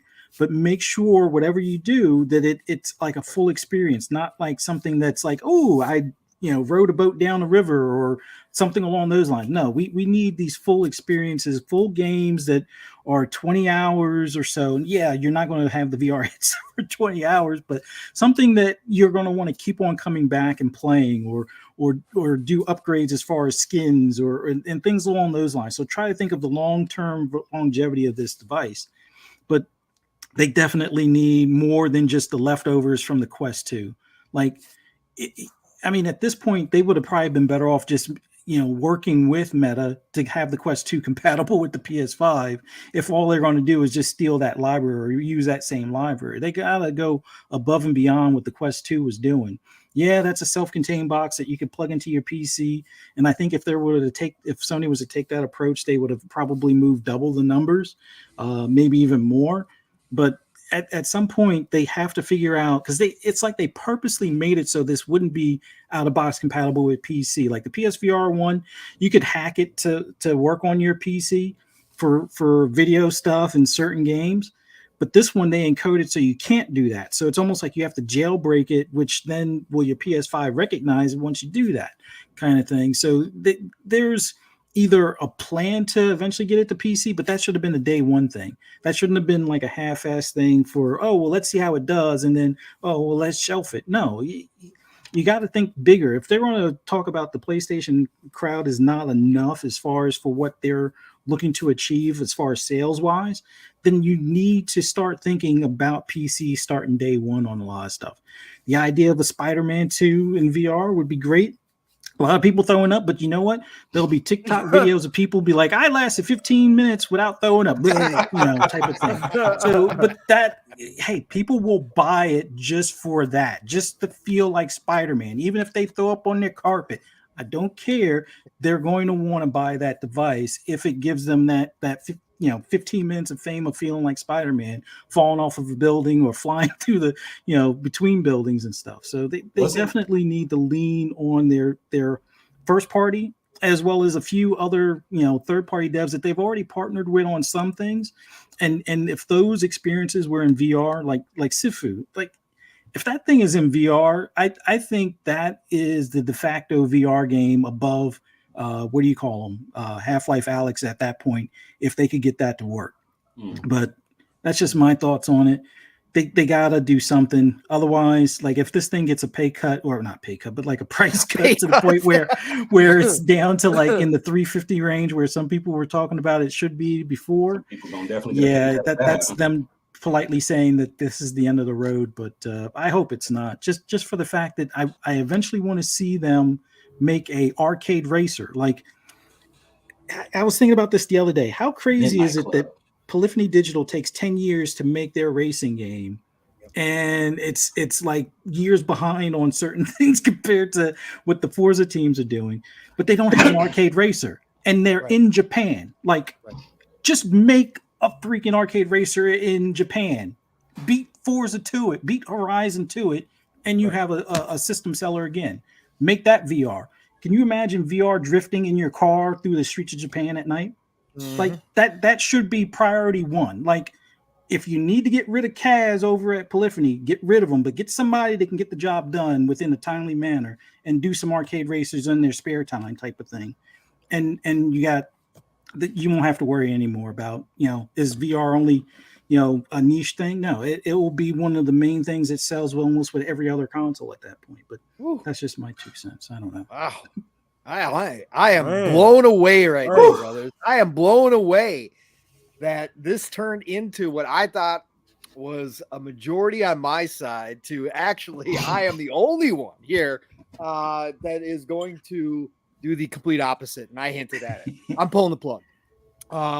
I'm pulling the plug on this as fast as I can with minimal hit to our reputation. And if that means limping it along for, a few more years, then that means limping it along. But am I giving it first party support? No, I'm pulling teams off. I am canceling projects. I will let third parties continue to produce for it and put games on it. But I'm pulling the plug. I think that Sony I like it. Again, I appreciate the fact that they're in the space. I appreciate the fact that they tried. I really do. Because again, I'm not the naysayer, even though VR is not for me. I'm not the guy going around that says that this can't be the future. But unless the Sony crystal ball is saying to me that next generation, right, with the PS6, that we are going to have an attachment rate of 30% or above in VR, and that VR is going to take off at that point, I'm not putting R&D and resources into this anymore. I'm not. We are too far behind in way too many other areas, as I already talked about. We have a lot to catch up when it comes to Microsoft. We have to start building infrastructure for the future, for the digital age, which we ignored. We went out and bought Gaikai and wasted that opportunity. We need to reevaluate where we're going and where this industry is headed. And sure, VR is a part of that, but from my perspective, it remains niche, at least for a couple more generations, unless we have a massive leap in tech where it can become extremely cheap, where people don't have to, think about whether or not we want to double up what we already spent on the console to be able to play games. And I think that is one of the main things that is holding it back, outside of the fact that most people look at it and go, yeah, it's kind of cool. There's a game here or there I kind of want to play, but do I see myself playing 80 hours in VR on a game? No, I don't. That I'm only going to get in console games. And I think that now that they're in a content war, now that Microsoft has come to play and is out here picking up publishers and building out their team and headed towards that subscription model, Sony's got to take that as a realistic threat, and they have to react accordingly. And they don't have, if Sony Electronics was still the number one brand in the world like it was in the 80s and 90s, and they were still killing it, and they were making oodles of money elsewhere, then yeah, sure, you can take these little side deals and you can take these little side trips and try new things and be, kind of groundbreakers in a market like VR. But they're not in that position. They rely on PlayStation so heavily as one of their main pillars, the main pillar outside of the insurance. So you're weighing the risk essentially versus what you already have established with PlayStation, right? Might as well not rock the boat too much, right? Not rock the boat. Go after that content. I'm doubling down on all the teams that you guys just talked about. I'm doubling down on those teams, but I'm doubling down on them making me console games, getting me so that I have. You're not going to be able to match, as we've talked about, if this ABK deal goes through for sure. You're not going to be able to match one for one the games that Microsoft and Xbox are going to be able to put out on a yearly basis. You don't need to, though. You don't need to. If you double up your teams and you have the Naughty Dogs and you have the Insomniacs working on 2-3 games at a time, you can still keep pace, because those games are going to be home runs, generally speaking, for those, because you already know what you have in those devs. And I think you got to still go out and make some more purchases dev-wise, and I think you got to expand. And I think that those resources that are being put in the VR2 could be used elsewhere. If you get into a spot where everything's rolling really good and we've moved into the next generation and VR takes a step forward and more people are playing it, guess what? You've already done a lot of the groundwork. You can come back to it anytime you want to, right? And then you can reinvest in it if you want to do that. But you got to get yourself stable and ready for what's happening right now. And that's where I would make the move and I pull the plug. So that's just me. But thank you, brothers. This was interesting. I did not expect this. I love it. Great conversation, great perspective. And I love the confidence that all of you showed in VR. And we're going to see what they're going to do here going forward. So it's going to be interesting. But thank you all for this conversation. Appreciate it. Awesome. And shout out to the 50 people in chat, man. You guys are awesome. Show is growing every single week. It's bigger and bigger. Hit the like button on your way in, on your way out. Once again, man, I appreciate all you guys. It's so many of you guys. I didn't get to catch everybody, but thank you for tuning in. If you're going to watch later, thank you for tuning in later. We love it. This is why we do this every single Saturday, man. Shout out to my baby Keith in the chat telling y'all to hit that like button. Yeah, I saw that earlier. Shout out to her as well. Appreciate the support, man. But yeah, great topic. Great topic. So we're going to hand the baton over. As you guys can see, we're probably going to run a little bit later than we normally do today, which is fine. Everything's going great. So we're going to hand the baton over to you. Fuzz, where we going this week, man? We're just going to do a small topic this time around. We're going to do the Xbox Family Game Pass deal. Where there was I was hoping you would do it. There was a slight leak, but it was kind of a misguided leak where I guess somebody saw it on their home screen after taking a trip to New Zealand. A lot of us like to take trips to New Zealand to play games. It's beautiful. Early. It's beautiful. This time of year, yeah. Weather's great.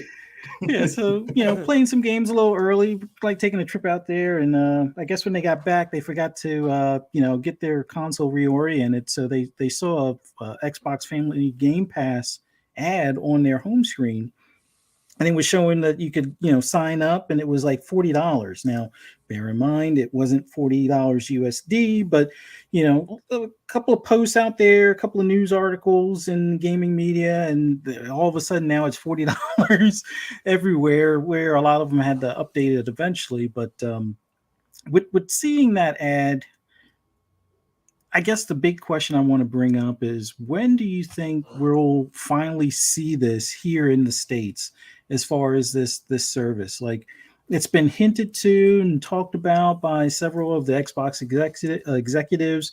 It's been in testing in several regions. I'll start with you, LBG. When do you think we'll finally get the release or full on launch in the US for the Game Pass Friends and Family deal? Honestly, I'm not sure. I just found out about that yesterday when I was looking at my timeline.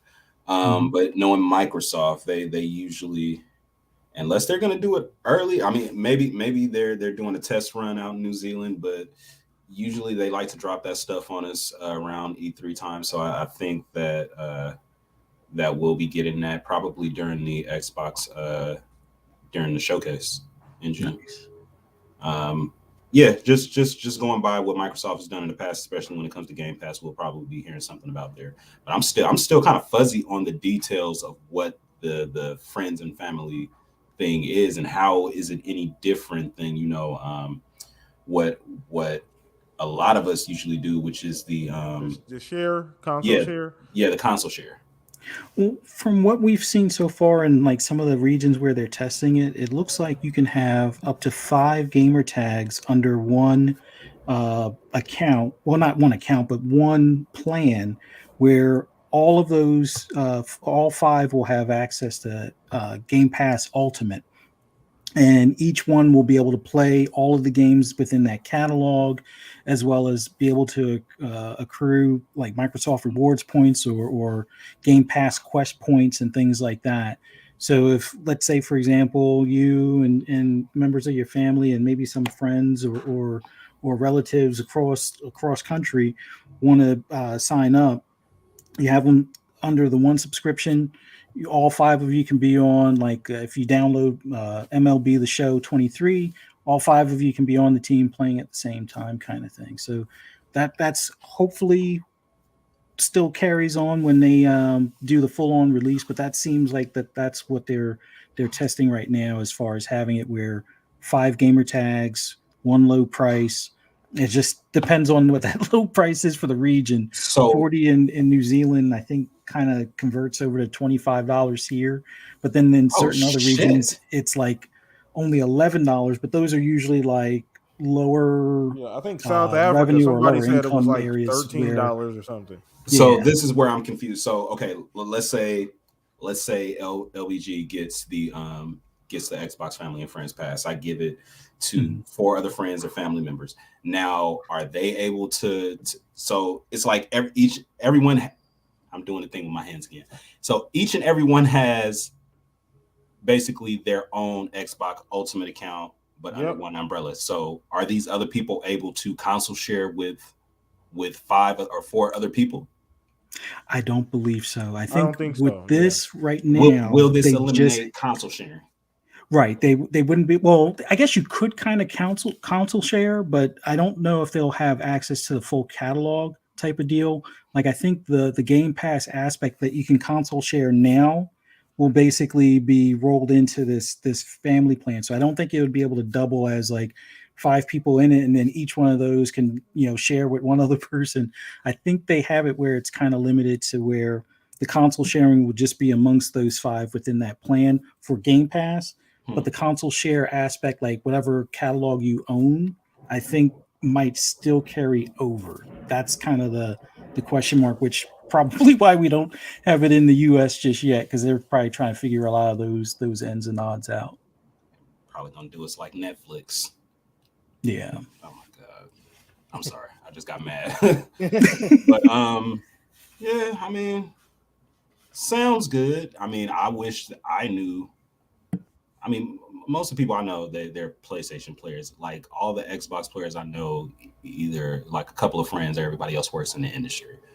So, so myself finding any use out of this Xbox family and friends plan. I don't know. We'll see how it goes. Okay, fair enough.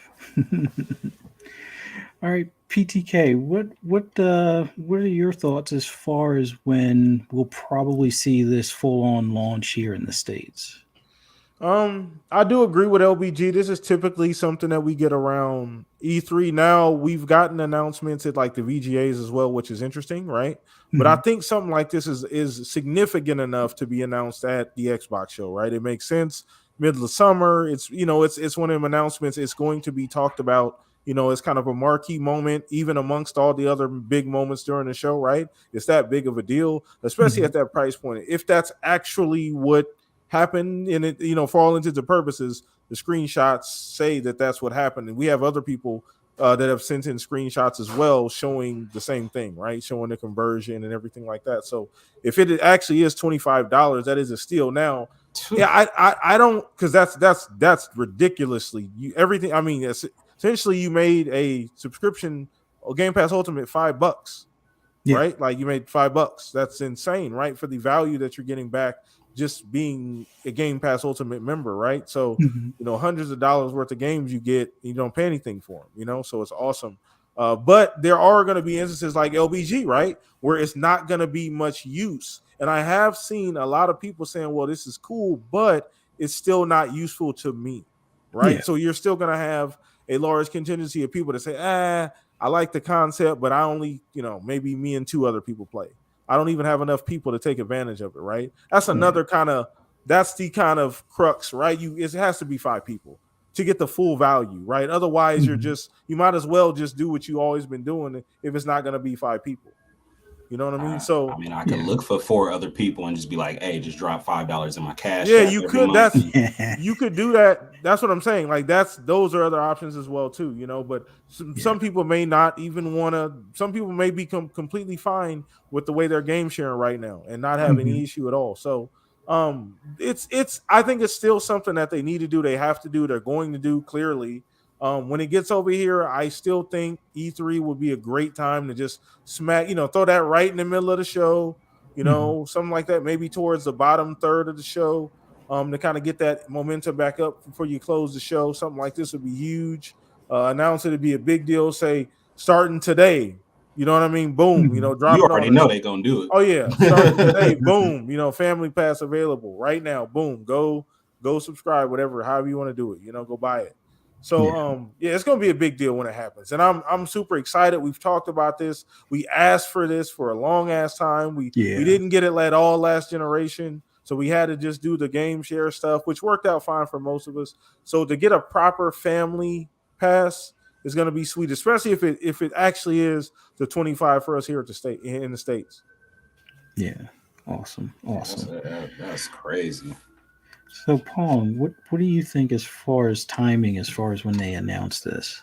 I think it comes soon. I think it's big enough to do an E3 thing. Now, some people disagree that E3 should only be about games and all that kind of stuff, right? But we've had Game Pass advertisements before, and I think it's a big enough announcement that they could do that on the main stage during the showcase. I said that last year when we talked about this when it first came up. So I do believe that that's possible. But the more I think about it, I think you want to roll it out before E3 as Redfall is dropping in. Your first parties are now coming, right? Your first party, you're going to get your first big one.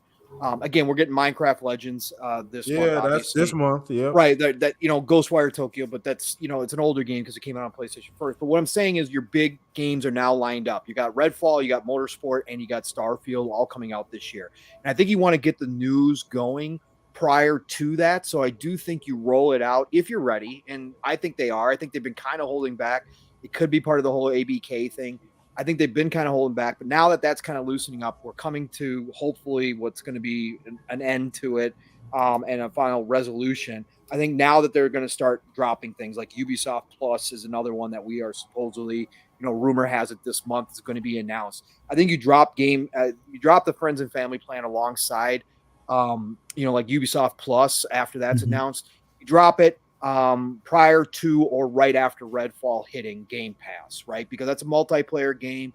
You're going to have a lot of friends teaming up. It's a perfect way to kind of co-advertise with Redfall. Hey, you're already playing with 4 friends. Why don't you all jump in friends and family? Here you are, and you've got, you're only spending X amount of dollars now. If it's $25, great. Even if it is, $30 to $40, still great. If you get 3 total people, yourself and 2 other friends, at the $25 mark, it's still almost half off. It's going to be $8, 8 and some change, right? $8.33 a piece. When you break it down math wise. So it still does make sense, even if you can't get 5 people to jump into that plan. And I think that advertising it alongside your new first party multiplayer game where you're playing with your friends would be a great way to do it.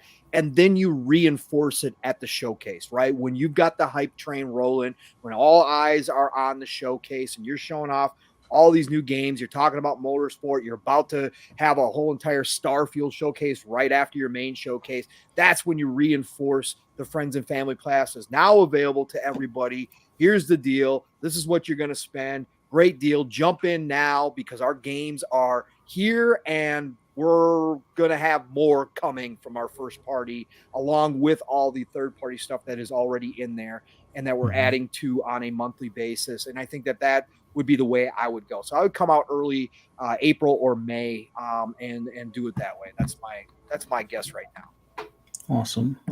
I kind of like that idea as far as releasing it before what do you call them? Redfall, just because, like you said, it's multiplayer game. Get your whole squad on friends and family, and that timing is perfect. That's perfect marketing timing, like for that feature. Yeah, right. Exactly. And I have to back end this with the messy note as far as the. Although I think we may have talked about this last week, the dollar. Game Pass thing ending, where I guess some of the journalists were like, "Oh, that didn't take long or something," even though it had been 6 years that they had offered it. But given that they've kind of closed that loophole, do you think now that might be kind of a sign where things like the Ubisoft Plus coming to either Game Pass or just Xbox in general, and the friends and family might be like a little bit closer than, or a little bit more sooner than later, given how they're adjusting that the $1 offer deal, I guess, at this point. Yeah. Do you think? Well, could be a free for all, and do you think that might add to credence that it might be coming sooner? Yeah, I do, 100%. That was a promotion. That promotion needed to end at some point. I think people took, first of all, let's address Take Kim's comment. It was Take Kim who came out, who is a known Xbox hater, right? PlayStation fanboy, who is a journalist, quote unquote, right? So we know when he said that, I think he meant it from the standpoint of the ABK deal getting ready to close, because that was after the good news started coming out. I think that's what he was referencing. Obviously, everybody ran with it and said, yeah, it's been out for 6 years. What do you mean that happened real quick? It was time for that promotion to end. Game Pass is now at roughly 30 million from what we know.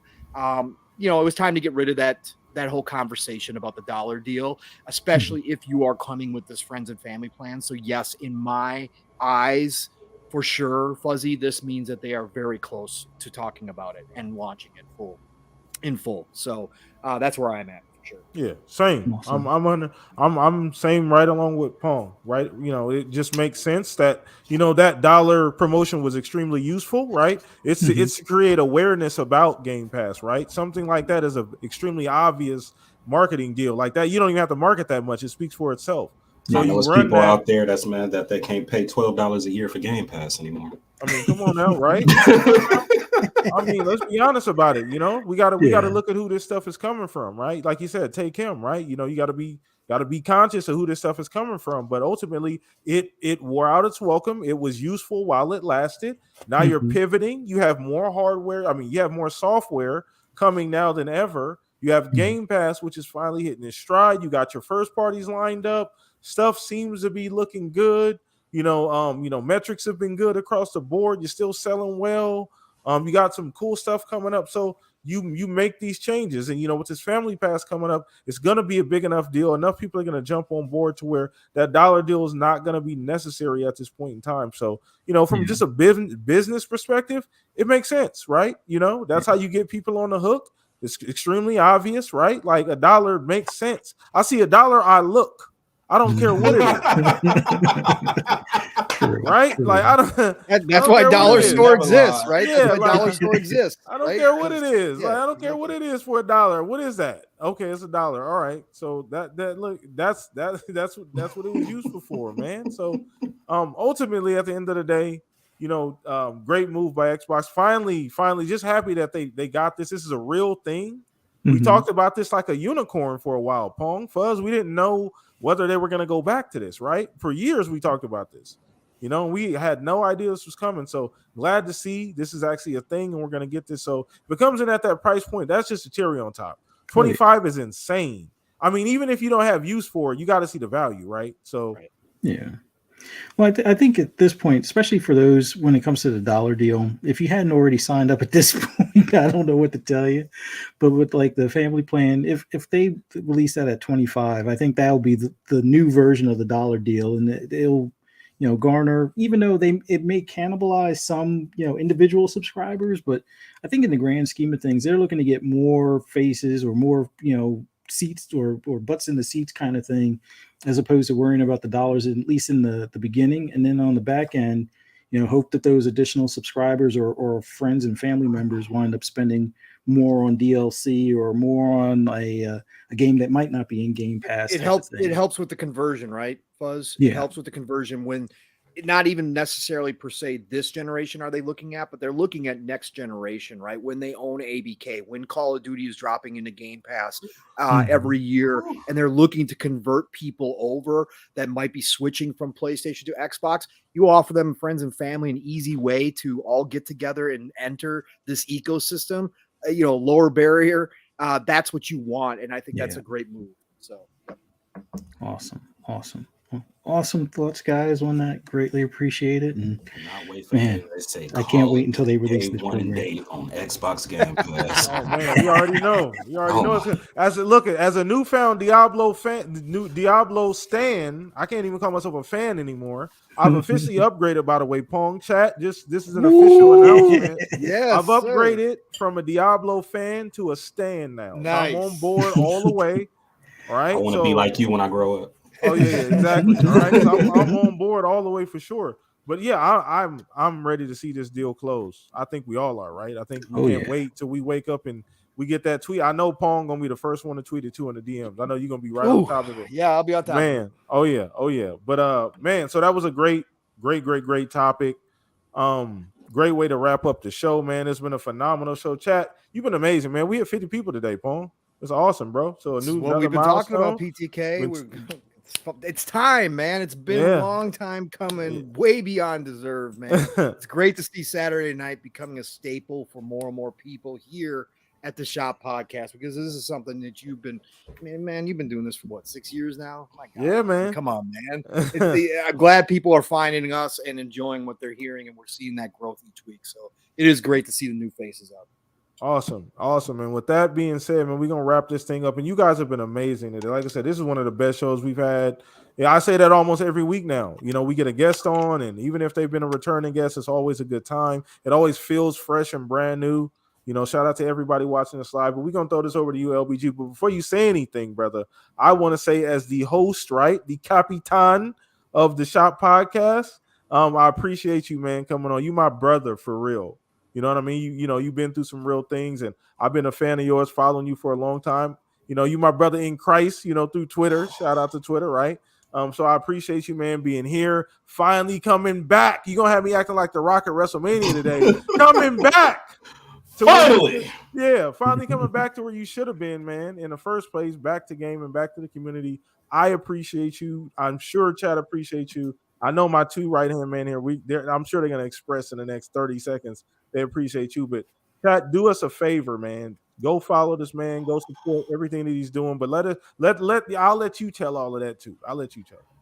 Man, first and foremost, Blam, Thank you, dude. I'm trying to hold back the emotions, man. Cause it's like, yeah, man, it's like kind of getting emotional now. But no, man, I appreciate you. I'm honored that, you know, when the E3 news dropped, that I was one of the first people that you hit up, and I appreciate that, dude. I love coming on Shop Podcast.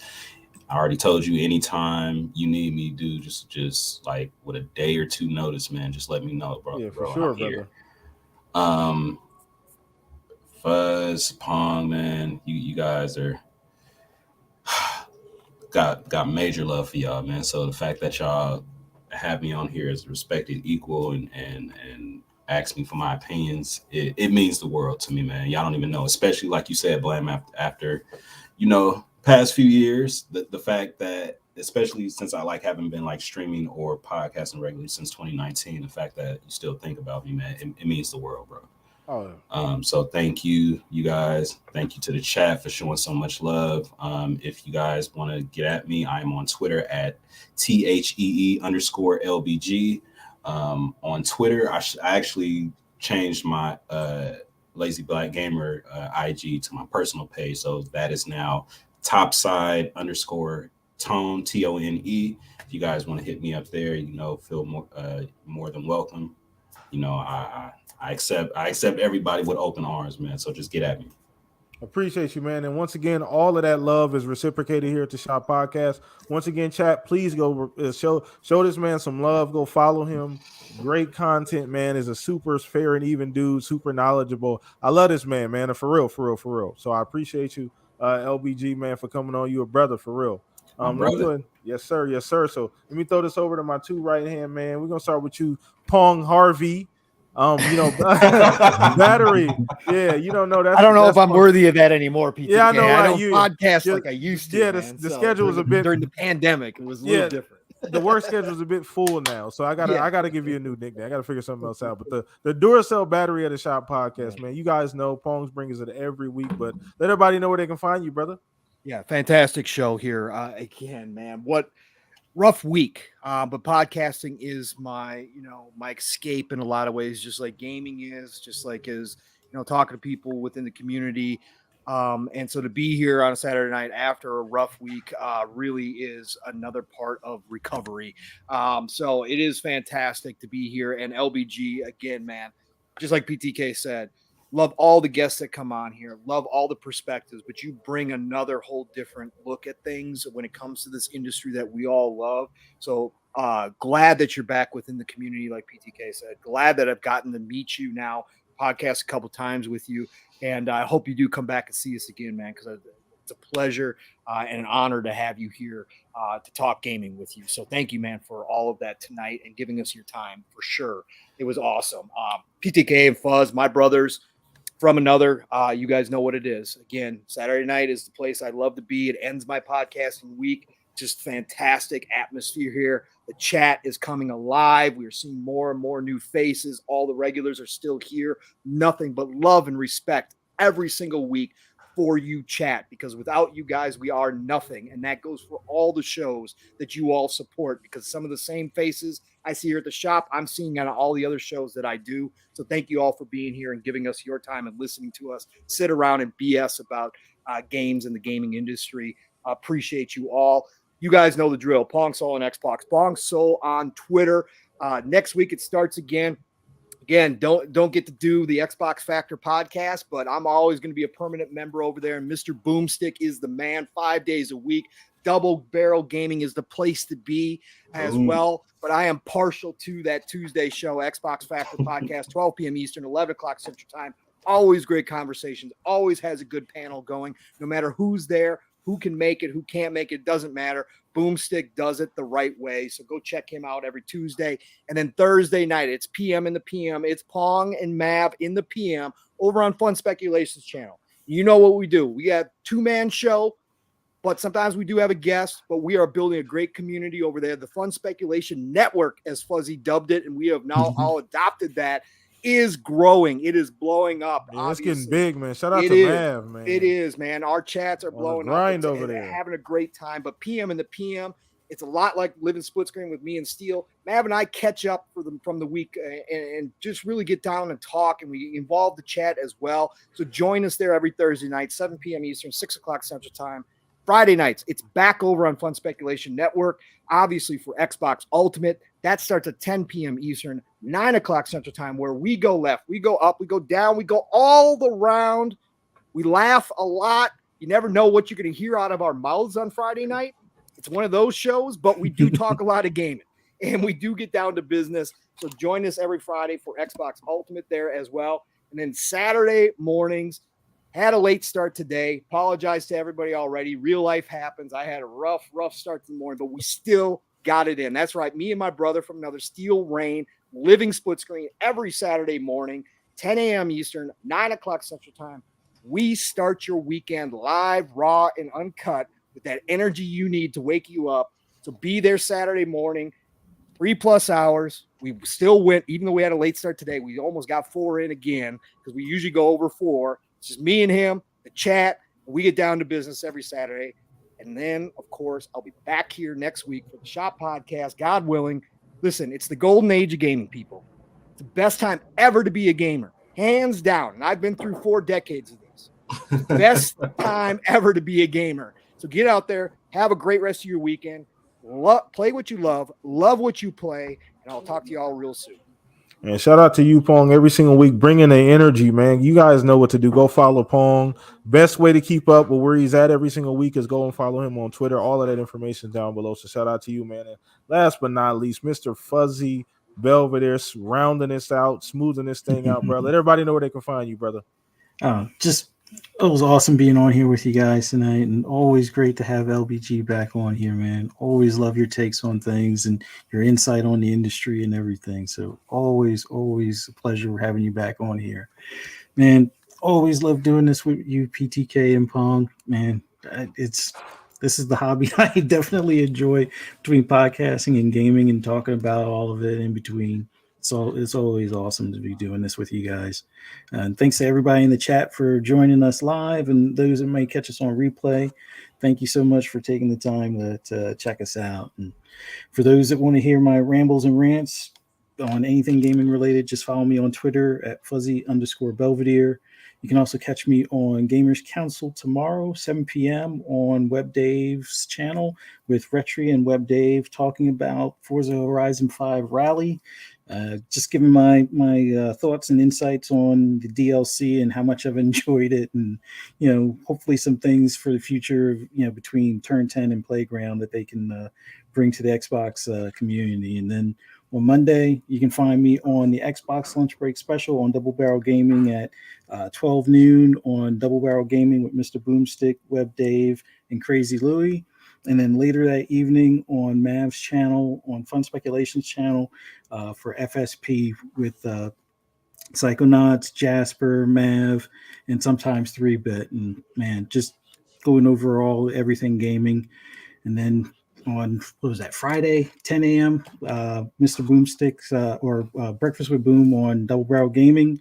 And then later that evening, Xbox Ultimate, like Pong was talking about, on Fun Speculations channel. And that's at 10 p.m. Eastern Standard Time. And then right back here at 9 p.m. Eastern, right back with the family here talking about the Shop Podcast. Look forward to seeing you guys there. And appreciate you, man, every single week. Fuzz smoothing things out for us, bringing that good knowledge. You guys know what to do. Go follow Fuzz as well on Twitter. And last but not least, the host with the most here, the PTK Bland with the Shop Podcast. Go follow me every single place. Twitter is probably going to be the easiest way to keep up with me. That's where you're going to be able to keep up with everything going on with the show, new guests, poll of the week, all of that fun stuff, man. But we had a ball. Like I said, it was a record show today. I'm super glad LBG got to be a part of that record, man. It's amazing. That it happened today. That WrestleMania trip. Yeah, for sure. shout out to everybody that watched live and will watch later, man. But once again, like Pong already said, enjoy your week. We are in the golden age of gaming. There's so much for all of us to play, man. Get out there, play some games, have fun, be happy, but enjoy your night. Please be safe for the rest of your weekend, man. We out of here, everybody. Peace out. Peace. Later.